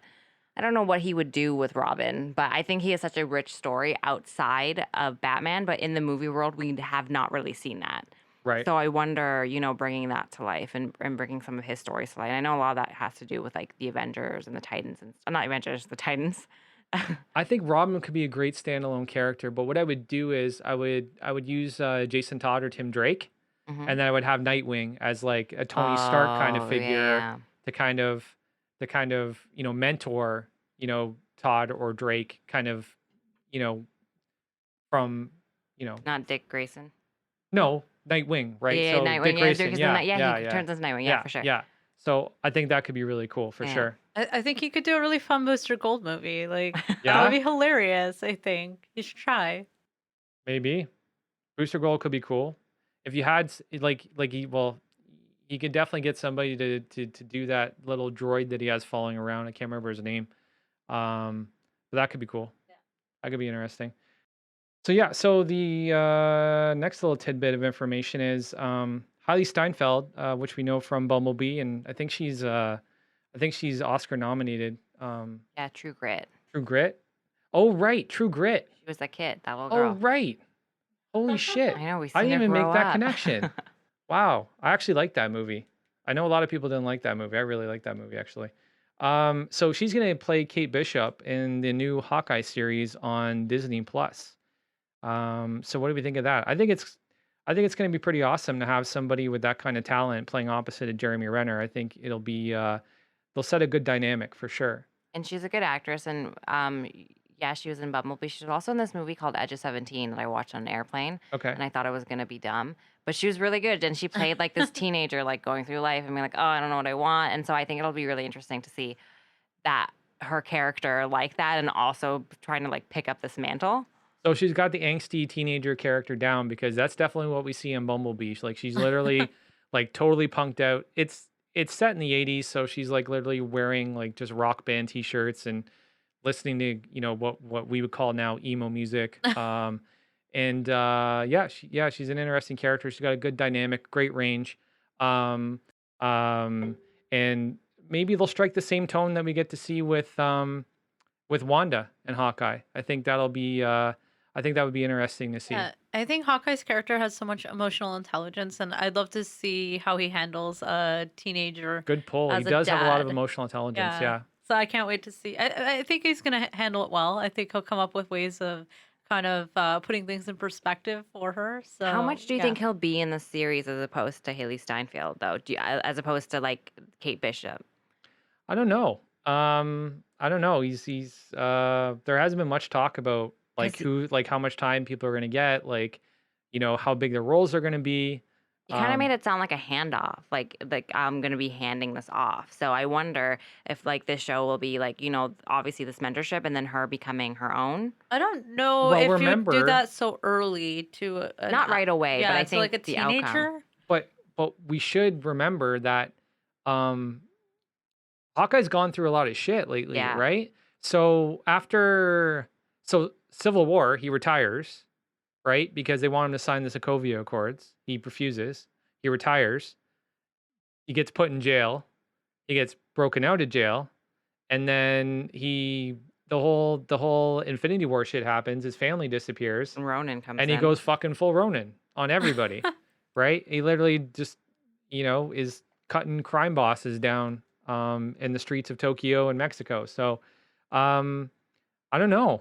Maybe he feels that he needs to pass on the mantle because he feels like he's not right for it anymore. I mean, I think that's probably what it is. That could be it. Yeah, that's gonna be interesting how they enter into that story then. I might Wow. I might pick up like a Yeah, or Double maybe standards. the Young Avengers forms first, yeah. and then I don't think first. I think don't she's think going to be first? part of the Okay. Young Avengers. I think like the new Miss Marvel. I don't know. Oh, Hulking from Captain Marvel 2 that was announced. That's another character that will Yep. probably be in it. Yep. Do we see Linda Cardellini? Wonder if she would do the show. She has to make an appearance. I feel like She's it a would be great weird. actress. She is. Yeah. And it would be weird if she didn't. I don't see why not. Because even for like the big movies MCU, like she just showed up for a bit Yeah. and like was whatever. Like I Yeah. don't know if she'll be a regular. Yeah. But I don't see why she'd have an issue dropping by if she could. What about Shield? We gonna get to see Shield in this show? I think it's gonna be there's going to be integration of Yeah, I that. think Yeah, that I makes think so too. I don't know if it's Nick Fury, but there's gonna be other I agents hope it's introduced. Nick Fury. I mean, hope we see know. Nick Fury. I love him so much. Yeah, I don't think it's an accident that all the shows that are going on in Disney Plus have some connection to Shield, other than Moon Knight, I think. She-Hulk was a Shield agent. Obviously Loki is, an enemy of Shield, They're been already chased by Shield. interconnected, Yeah. and there's stuff Right. happening in space. Yeah. Falcon like, and Winter I don't Soldier know. has Yeah. Falcon Winter Soldier Right. has Sharon Carter, Right. who was Right. an Agent of Shield, but whatever. So I think there's gonna be. I think at least one of the episodes has to have Yeah. something. Yeah, they definitely want to have Samuel L. Jackson in these series for sure. Do you think they'll interact with Skrulls? What? Will we see? Oh, will Skrulls. will we see Kate Bishop's character interact with Hulking? Maybe. Maybe. Oh, definitely. Hulking for I think that's a sure eventually. possibility. I think that's a possibility. I think he like if he's gonna if it's like if we're talking like specifically naming a character that she's gonna interact with, I think there's a better chance she interacts with Hulking. But I think Skrulls could be introduced in another space at some other time. Yeah. I see I- some kind of interaction with Skrulls. I think they're gonna do what they do with DC, with the DC TV shows. Is like they might do like a crossover show with like Oh, yeah. Hawkeye, like Yeah, Miss good idea. Marvel, and like maybe Hulking if it Yeah. does become a big enough character. Like I see Yeah. that kind of happening. I think they'll drop little hints that will like lead up to the movie. I know we're definitely gonna overthink everything. Cool. Yeah, so Chris finally got here. I think he's going to sit down and join us for the last little bit of the show, which is going to be we're going to talk about the featurette that HBO just released on the new Watchmen series coming from Damon Lindelof. So the original trailer didn't really give us a lot of information in terms of who the characters were that we were seeing, other than the ones that we recognized, obviously, like Jeremy Irons. But now that we know that there's it's a time and age where police are covering up their faces. They're anonymous. Like there's no it's not the police of today where they're just walking down the street and you can look on their badge and know their name. Like they literally live in anonymity. And it looks like Regina King is kind of one of the higher ups in this department, and she's kind of has her own pastiche to her police uniform, which is like this black hood and this tar paint across her eyes. So yeah, what do you guys think so far? Yeah, so I think it feels like a gang movie. It's like there's two different gangs and they're gonna be clashing and there's gonna be gang wars. So I don't know. I think it's a different take. I And think it's that's like- kind of exciting. And to add to that, I think it's a lot of like not just gangs, but like ideologies. Yeah. It's like they're like opposing ideologies. It's like taking it back to the first trailer. I love this line that like Regina King's character says about to her son or daughter. I don't Daughter, I remember. think. Daughter, about how like not the world's not full of sunshines and rainbows. It's a lot of black and white. And then she goes around and like dresses up as a vigilante, and I like that line because I think it's the truth that she either has to like prove or disprove, right? Right. And it's like this bar that she's like kind of set for herself. It's a theme. It's a through Right, line it's a theme, throughout the right, entire for her story. character Yeah. and like for Yeah. because in the original Watchmen, I read both the graphic novels and I watched the movie. The graphic novels, like they were like the original Watchmen were vigilante cops who kind of like took justice into their own hands, and obviously like that's very problematic. So but the thing is like they didn't explore that as much because there was so many other interesting themes, which I support that for the movie because there's a lot of like themes. But I like how this seems to be centered around that. Yeah. And it's like this whole thing, it's like are you cops? Are you vigilantes? It's Like- all gray like, line stuff. It's all gray lines, and Yeah. it's like this line directly contradicts that. Yeah. So I yeah. think it's like the perfect place to do it as well because now we have that time to explore it through episodes. Yeah. And the really interesting thing as well is some of the quotes from the featurette. So one thing is like looking at the first trailer, we had a lot of theories and like about what it could mean. And one theory I had, guys, was I thought I said that. okay, screw you, was about the Rorschach's journal, because we know how Watchmen ends. It's like Rorschach's journal goes out. We don't really know what happens with the aftermath, but there does seem to be some sort of cult that was created. And so in this featurette, we do find out that they're called the Seventh Cavalry. And what they've done is that they're a terrorist group, and they had a coordinated attack on 40 houses that were all cops, and those people were killed.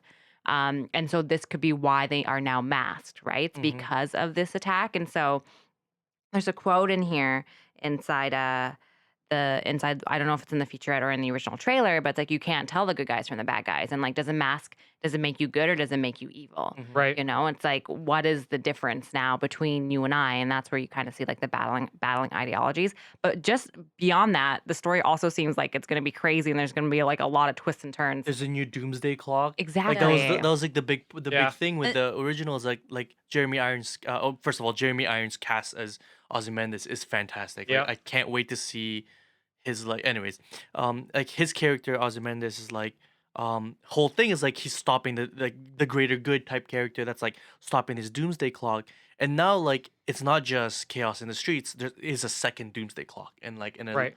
and I can't wait to see what that is. Right. Right. And to me, if you're representing justice, then like the minute you have to start putting on a mask because you're afraid people might find out who you are, that kind of starts to be like, what are you doing that you don't want people to find out too? Yeah, but I think that's the exact context they're trying to strike, right? Is like literally the world is so batshit fucking crazy Yeah. Yeah, it's that anarchy. everybody is in masks, right? The 7 Cavalry group is obviously taken on the look of Rorschach with their masks, and the cops are covering their faces because they don't want blowback from this 7th Cavalry group, right? But at that point, you're not really doing police work anymore. No, you're Well, not. no. The thing is, like the Seventh Yeah. Cavalry attack. Yeah, you're right, exactly. But like the Seventh Cavalry like attacked the cops and at their homes. Yeah. So them no like. But if that happened in real life, and it has, Yeah. cops have been attacked in real life, they don't just like change everything in the organizations or yeah. hiding. They That's have, not That's true. because they Yeah. live. That's That's actually because not we true. live in it. I mean, It's because we don't in a live in it. democratic country, it could Okay. happen elsewhere. Yes, It's definitely But- happening in Mexico Of course, because yeah. and then that becomes anarchy, though, Yeah. and that results in Yeah. gang violence And, and like gang wars. Yeah. So, No, for sure. And I like the idea. and I think that's where they're going with it. I Right. think Right, they yeah, want to exactly. see the Right. de-evolution of society, or Right, the breakdown. But when you come up against a force, that is no longer obeying the rules of law, this is a natural evolution, Yeah. right? That's what we're seeing in Mexico right now, where the cops down there are literally covering their faces and working in anonymity because they have to, right? Against the cartels. Like if the cartels find out who they are, they'll be killed, their family could be killed, et cetera, right? Well, So I think this is a through line that's going through this story for sure. yeah, and then bringing it back to the trailer, I think the really interesting thing is, or at least in the featurette, was that Regina King's character goes undercover to some sort of crime scene, and he calls her, I don't know if it's like Detective Angelina or Angela, sorry. Yeah, I think it's Detective Angela. And he's like, oh, sorry, I'm not supposed to know that. Yeah. So there are people who know her identity, and we don't really know. We're talking What's- higher government people probably, yeah. But we don't know what Spooks. side they're really on either. Right. You know, we don't Good know how point. far like the 7th Cavalry has like infiltrated. Good You point. know, so who do you trust? Because her eyes kind of flicker to him. Because Right. like what does that mean? And even saying it out in public like this, Yeah. right? I think Yeah. it's going to be a lot of interesting layers, and I think that. I mean, in the featurette, we also saw like Night Owl's ship and all those things. So, it'll definitely be those battling ideologies, but there's just like probably gonna be so much like more batshit stuff to the story. See what I really like about the old the original Watchmen is that like every character is very differently motivated, and it's like it's perfect that we were talking about this because earlier today we were talking about like complex bad guys, and it's like Ozymandias is definitely one of those. Oh It's yeah. like he's are a you he's sure? a Thanos. Right, like he's a Thanos.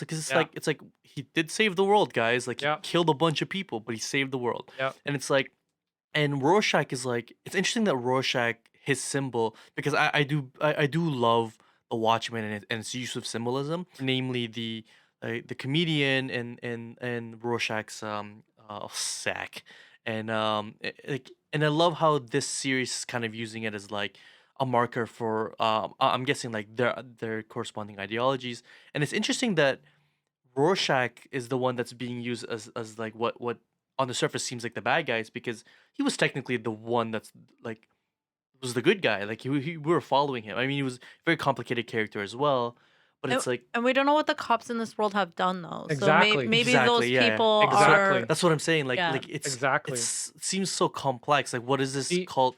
If the police become so corrupt, then obviously you're Yeah. gonna want to fight And back. we know the contents of his journal was Exactly, basically saying yeah. the truth. So what if What this if is they- like their Bible and they're like, you Yeah, lied to that's really us? good. So, I mean, obviously you shouldn't go around killing people, Killing but cops, are yeah. there ideas in the wrong? Like, What if the cops are going around killing Yeah. people? Then you See, might want to go around killing people. touching like- touching on Saba's point real quick. Sorry, Christina. What if, and I think this is going to be a major thing, but I think we can speculate that Rorschach's journal detailed Ozymandias's entire plan that happened within the Watchmen film, right? I think Like so, what yeah. he did, all the shit, all the bad stuff, because he was literally writing the journal throughout the movie, Yeah. right? So my guess is that we have a class of people who have learned that Ozymandias is not who he seems to be in terms of the eyes of society, right? And we have another class of people who are protecting Ozymandias and his friends and his class and all that. And I think that's where we get the two opposing sides. We've got a terrorist group who probably would say in private company, we're freedom fighters, right? yeah, exactly. Right? Exactly. That's what I and see. and and then we have cops who would say that they're fighting for the law and they're fighting for justice, Yep. but they don't know the whole fucking story. So I think I like that a eventually we'll lot. see Regina King discover the real story and probably find her own path. Yeah. Right? Also, cops protect their own. It's like a brotherhood. Yes, it So is. once you mess with a cop, Yeah. like that's it. Yeah. too. Like, Yeah, it's very yeah, it's not good. It's interesting that like the Rorschach cult is kind of doing this greater good thing when Yeah. when in the in the original it was the reverse, Right. right? Like he was the one that was like, no, we got to do it the right way all the time. And Ozymandias is, and I like this whole like Ozymandias like sacrificed a whole lot to build this like to like save the world, and it like fell apart anyways. Exactly. Yeah. And it's like what is an old Ozymandias gonna do in this Yeah. situation, right?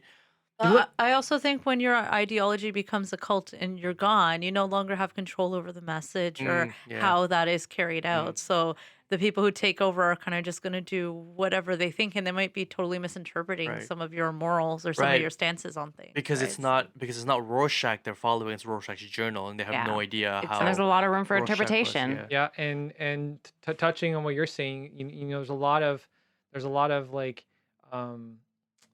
biblical elements to Yeah. this. Like if it's a Bible, Yeah. right?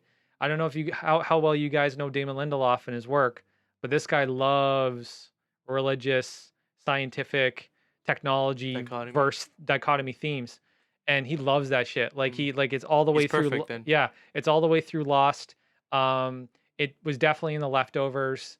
And yeah, I'm not shocked that this is the road we're going down Did- on this story. Did you guys ever have to like create a religion in school? I had to do that once. As What? a Oh, project. I remember Really? mine, I, quadralism. I did It was one too. pretty Yeah. interesting. I made one I think I did in like based the around 8th grade or animals. I something. definitely Yeah, did not I think do mine that. had a nature element to it. Yeah. I still have Definitely mine. did not do It's that. called Magic? quadralism. Yeah, I think it basically became a cult of like magicians. Wow, It had dude. magic. I think I I took did. that Yeah. project very seriously. I took mine also very seriously. And back when I was younger, I was like very strict on right and wrong. And it was as I grew older, I realized, everything's fucked. Oh, There's yeah. no such thing. So it was very like, this is right, this is wrong. I think it was part of a world religions class. And Wow. it was World just religion, to say yeah. like, okay, maybe we're all talking about the same things, but we're describing it different and telling. I didn't Yeah. think that at all. I was like, mine's the best religion. It's All you superior. suck.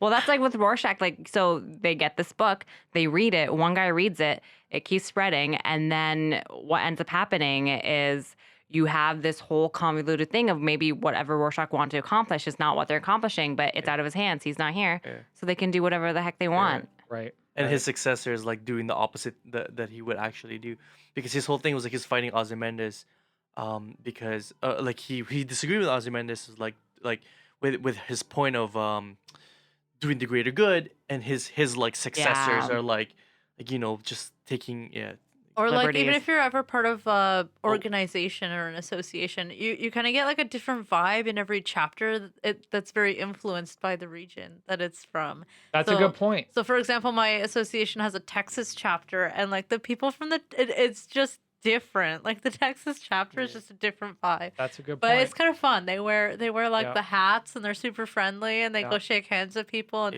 Yeah. the one guy who with the main guy from their chapter with the hat, he like has his own Instagram and he like goes and meets people at international Yeah. conferences. I wonder how many of Rorschach's or this cult, how much if they're Instagramming. I wonder if that will be a part of it. So I'm I gonna do say like, no.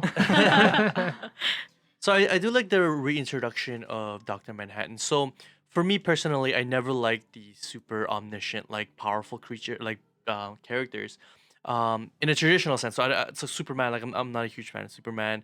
But I do like I'm not a huge fan of like the character Superman, but I like what he does to the story around him. So so characters like Dr. Manhattan, I like what he does. Like he's almost like a story element than he is a character. Yeah. It's like this force that like these other characters have to utilize or be in the way of or get out of the way of, right? So and that's what made the original so interesting. Well, one of the things that made it super interesting was the manipulation of Ozymandias to like with this like super powerful being, right? And it's like this just super smart guy, like not really manipulated Doctor Manhattan, but like won the ideological war against his former teammates and won over Doctor Manhattan, and it's like I like what these super powerful characters can do for a story.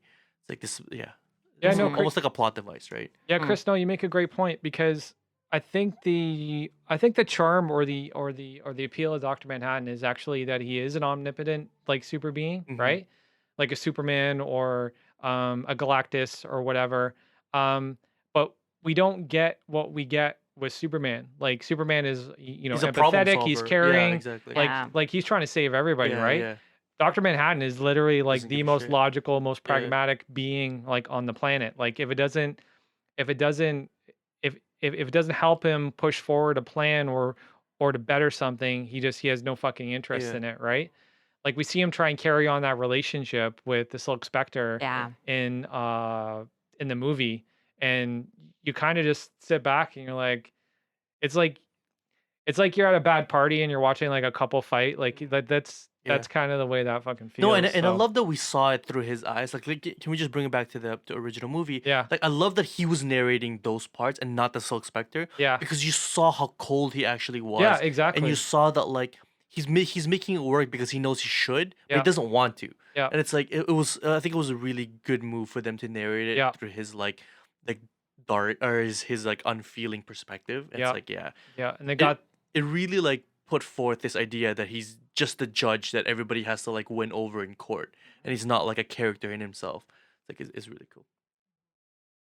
Yeah. No, I think we got a lot to look forward to. It comes out October 20th, so pretty soon. yep. And I do think we're probably all gonna end up watching and probably do some recaps. I have a question. Is that blonde girl? Do you think that's the like a Silk Spectre at all? Because we didn't see any symbolism for Silk Spectre, or the owl. Didn't we see We a saw the ship? ship. They saw the ship, but We saw like the Night Owl that could ship. be anyone, Yeah. right? The night Right, owl. right.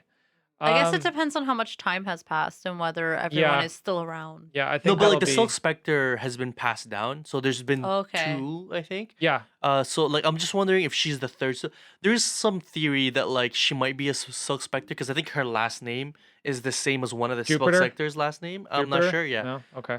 So I hope Yeah, I wonder how many maybe years That would past make this is. sense. maybe she's like the daughter Yeah, they or Yeah. like the Watchmen stories like a lot of time in between stories too, because like the companion piece that came out for the Watchmen movie that takes you into the past to tell the story about the original Night Owl and Silk hmm Spectre and Comedian is at least 30, 40 I think years so. Yeah. off of the original story. So I wouldn't be surprised if it's a different, I read it's a much farther. speculations that this was 30 years into the 30 future, years in so the that would future? line up with Yeah. that. Okay. Yeah. Okay, so Watchmen took place in 1984, so it's now basically. Yeah. Yeah. Okay. It's That's cool as shit. It's that version of like that Right. reality's a version of our time. Right. And it makes sense that she could have had a daughter and pass it on. I mean, that's like a perfect amount of time. What did you guys think about Damon Lindelof specifically saying that he wants to tell a story that you can't identify what the genre is? Oh, I love I that. love that. Yeah. I love that generally because nowadays, like I can almost like figure out the script if you tell me what the genre is. You know Yeah. what I mean? Yeah. Like there's almost a structure that they have to follow, and like these like very rare shows that like break down that boundary. Right. It's like they're And really it makes it more fun. Like, so Yeah. I'm not going to give any spoilers for Westworld, but season 1 of Westworld was so good. And yeah, good had example. me asking so many questions, like, what could this mean? What does this mean? And you're like thinking about it, you're talking about it. Like, you know what I mean? It's more fun than just like sort of just staring at a screen and like watching a show, which like obviously Right. I do because I watch The Bachelor. No, that's a really good pull because Westworld was like that. I'm like, what genre is this? And Yeah. there's a lot of elements of like a lot of different genres, but it's Mm. not any one of them. Yeah. Like there's no prevalent theme or genre at all in I think they call that Westworld. genre mindfuckery. That's Yeah, what I they like call that. it. I like that too. Exactly, because Yeah. then you don't know. You don't have that setup of what you think might happen, and Yeah. you don't have expectations. that's too. pure storytelling right Yeah. there, like unadulterated storytelling. What do you guys make out from the Dr. Manhattan masks that were kind of It's like like he's on like the a street? superhero, like a little story now. It's like, oh, like Dr. Manhattan, like little kids Do like you think that was dress a up in kid's him. mask? Do you think it was like No, part of a Halloween costume I think there or might be something? other It's people in other weird. groups. Well, they It's saw- weird because they should see him as a villain. There was a parade and they had like a Right? stuffy thing, like someone was Yeah, like lifting that's him right, up. yeah. Oh, they're But kind of okay. So if they're kind of everybody's exalting wearing him. masks and everybody's running around doing whatever they want, don't you think there might be other people who don't agree with either philosophy and maybe are doing their Possibly. own thing? Possibly. Well, I mean, the festival kind of looked like it kind of reminded me of the Day of the Dead for Oh like yeah. for a I lot was of gonna say- Latino and even Filipino cultures. The Day of the Dead they have those like big blow up not blow up but like paper mache heads of the devil and like skulls and stuff. So it's not necessarily that they're celebrating Yeah. him, but it's more like because what it is like you're like celebrating the dead, but you're also like Yeah. kind of respecting it. Yeah. So it's like because the thing is like the story doesn't really line up for the public to be celebrating Dr. Manhattan because Mhm. if Ozymandias' plan worked, and it did as far as we know, he should be the big bad, right? Like Yeah. everybody, like the public opinion should be he's the bad guy. So I don't know. Well, that's so the thing maybe it's a that Day of the Dead sort of. it could be a Day of the Dead, and the thing is like if he's the big bad, he could still be like something that someone dresses up at Oh, like because it's like 30 Satanist. years Yeah. later. Yeah. Yeah. Kind of Okay, thing I see because there's that. like a time frame. I'm sure if it was like right after, but yeah, I don't know. I wonder. It is interesting that we saw a mask. It's interesting that we saw that like paper mache thing of him. I honestly have no idea what his context in this world will be now. Well, the original trailer, didn't we see Dr. Manhattan walking on the Yeah. surface of Mars or Or- something? Yeah, he lives on I think Mars. he's going to be Yeah, in yeah. it. He Yeah. transcends time. Well, and we No, space. saw he's him in pick it, it yeah. up. We We saw saw a him. blue hand pick up a mask. Yeah, right, he's in it, right, yeah. right, So right. he ain't on Mars Right, no right. more. So he's Okay, still okay. around. So it's not just people remembering him. Like Yeah. he's Okay. still But around. for all See, we I know, he's thought been that gone for comment- 30 years. Yeah, I thought that comet thing was him, but I don't think so because he can just teleport, right? Exactly. So, So- what the hell's that comet thing? Oh, that's a good point. Holy Is that shit. Doomsday? Could it have been the ship? It could be the ship. Yeah, Yeah. you're right. It could be the Yeah, ship. could but be the like, ship. I don't know, man. Maybe it is. Maybe the new Doomsday Clock is like an asteroid or something. Maybe. I hope Mhm. not. I hope it's more Maybe. complex than that. Um, That'd be kind of so shitty. Speaking of which, there's supposed to be an asteroid hitting the Earth in 2142 or something. Oh, Like, but big it's enough to not. kill It's us, not gonna or- hit Yeah. it though. It's flying close to us, I think, Oh. but it's not gonna actually like. But Yeah. anyway, yeah, all you preppers, just relax. All right, Keep oil listening to the drillers. show. Let's get I you heard that ready for they're space. doing So- research. They're gonna go take a Armageddon. core Yes. sample oh yeah, Good pull, and figure buddy. out Well, in like if they have to take 2041 action, what actions they might have to take. They're starting to think that's about like it. 20 pretty years fun. from now. I mean, my skin's need to probably not drill. gonna be in a great shape. need So No, I'm to trying to drill go. not into 20 it years from and now, look. like 142 years. Oh, that's from good, now. that's yeah, fine. who the fuck cares? Yeah, we're good. Yeah. So, one last question: does Ozymandias finally meet Karma? Does he get his comeuppance for all the shit, all the bad stuff? I he's hope done? not. I think I it- like the fact that he won. Okay. I think, yeah, I think if he is the last one standing again, I'd be it happy. would be with it. so, I don't know, it's poetic, but it's just like, because do the villains get their just desserts in life? Like, do they really? No, and also like is he a villain? Right? Yeah, Like that's he the other saved the world, question. right?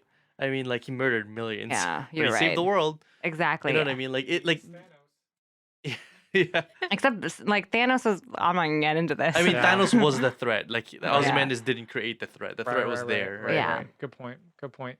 I mean, I guess this threat he created because it's his world that he Right. makes sense. I don't know. Right. Does Regina's King character, does she end up switching sides to this seventh cavalry? I don't think she's gonna switch sides, but she's gonna uncover something. I think she's Okay. gonna be in this gray. I think she's gonna disprove her own statement and Yeah. become a gray area. I think she's Yeah. Right? gonna discover whatever it is and carry on anyway with what she was doing. Yeah. Like a true Okay. villain. I Well, think she. here's- Okay, so I think she keeps the mask and drops the badge. That's She what I won't. She think. won't want to admit Oh, defeat. I agree. I Yeah. agree. Yeah, Right? like she won't want to admit that what she's been doing has been wrong all the time. No, I'm with Chris. I think she drops the badge, Keeps the mask. keeps the mask, which is because she's like the world is black and white, and I think she's gonna disprove it because she's gonna be in this like gray between the cavalry and the police. And the way they I just thought about this right now. The way they did that in the trailer is she tells her kid the world is black and white right before the people burst into her house.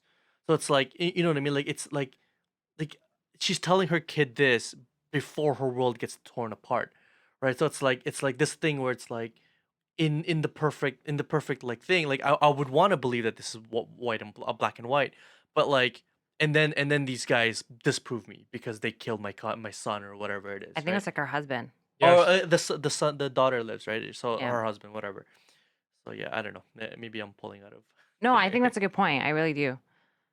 Does Alan Moore like this show after it's done? No idea. I think it's gonna be a departure. Well- But we don't know. That doesn't mean that he won't like it. It It's gonna definitely be sounds like something. they're respecting the source material. Yeah. Like it seems like they have a lot of respect for it, and I like the fact that they said you don't have to have watched the original to see this. But like from what I see in the trailer, like I think they're respecting it a hell of a lot. Well, I think Moore had a reaction to the original trailer, and I think Damon Lindelof's response to him was something like "Go fuck yourself" or Uh-oh. something like Oh, that. I did not know. hear I didn't know about that. this. Okay. Yeah. So what I was think his so. reaction? I think so. Don't quote me on that. I Allegedly, don't think it was allegedly, that strong. allegedly. I think I read that. It wasn't exactly that No, strong. I saw but- asterisks in mine in my quote. Oh, So okay. So what was the whole thing? I'll Google it right now. Yeah, Lindelof. Damon. I did not hear Damon, this. sorry. But yeah, I don't know if that's it. It does say, like, here's the thing, like Alan Moore created the story. Yeah. That it is his baby, and yeah, you can have a departure, which we see often. You know, someone creates a story, you create something else off of it. Obviously, like the original creator may not like it. I don't know. I think you should still like respect it. He like Alan Moore doesn't have to like it. Yeah. You know what I mean? That's true, I guess, because it's not like it's not your work. It's just well, I guess I guess wasn't I kinda Moore's guess what work you're a reflection doing. of society at the time that it was made in the 80s? And this one feels like it's kind of a reflection of what's happening Yeah, now. it's a sequel to So- his material, but like I think in a they way, should in a way, it respect is and it isn't. I think both were influenced by the time period in which they're going to be created. Says fuck you. I have it right here in Yeah, front it of me. does. Oh, About really? what though? So what is he so upset? Yeah, Because So- apparently Moore has been resistant to the whole idea. Well, so he says he refuses to have anything to do with the adaptations of his acclaimed comics work after decades of being exploited. Oh. That I can understand. If he Okay. feels like he's being exploited, Yeah. Is he not I- making like? I is he not also- getting paid for the I- for proceeds from the movie and I mean, I everything? hope or- so. But here's the thing: Damon Lindelof, regardless, as someone who like is working in like a business, because it is a business, fuck you is probably not the right response. Right. You could be like, "Well, we agree to disagree, whatever, but like this is the man who created it. So even if you do departure, like show some respect. I think fuck you is a little too like. I think this is Yeah. what I'm reading. It says Lindelof went on to say that if someone had told a young Alan Moore what he couldn't do, he would say, "Fuck you, I'm doing it anyway." So I think that's a little bit out of context. Yeah, That's good though. That's very smart on Lindelof's part to put it back and say you would say the exact same thing, dude. To So a younger, Yeah. Alan Moore, and not another- to but, present time. again, right. in Alan Moore's defense, it is his story. Like Damon Lindelof Yeah. didn't create it. Yeah. Either way, I'm gonna watch it, so Yeah. it doesn't really matter. But I can see him not wanting to be associated if he feels like he's being exploited. just to close this out, I'd like all of us to watch The Boys because I'd like to hear I want like to so the bad. analysis in terms of comparison to The Watchmen because there's definitely a lot of Hmm. there's a lot of hero deconstruction inside The Boys, and you definitely feel echoes of more, like without a doubt. But it's different. It's not completely on point with it. But it's definitely has a lot of the same through lines and threads. But yeah, I think we should definitely check that out. But Yeah, it's anyways, definitely maybe we can something I do want it. to watch, Maybe we can do but an I definitely episode. need to watch it through a yeah, legal streaming service. So. yeah, right, Um, right. I have maybe we Prime. can do an episode reviewing I have season Prime. 1. I like Amazon Prime. Yeah, yeah. I think we should. I definitely Would you think we guys should like do to an hear that? episode. Yeah, yeah. If you guys would like to hear Yes, we that, would. drop us a note on Instagram, meanwhile_pod. And yeah, so I think we're gonna sign off here. We've covered a lot tonight, and this was awesome. I really enjoyed this one. We really hope you guys are enjoying what we're putting out there. Just to kind of give you a note in terms of our sound quality. So we've actually moved into a studio space. I don't know if you can tell the difference, and we've actually been able to re-engineer some of the older episodes to sound a little bit better. So we hope that you'll stick with us. We're really enjoying this, and you know, like I said earlier, we're not trying to be comedians. We don't have any professional aspirations attached to this.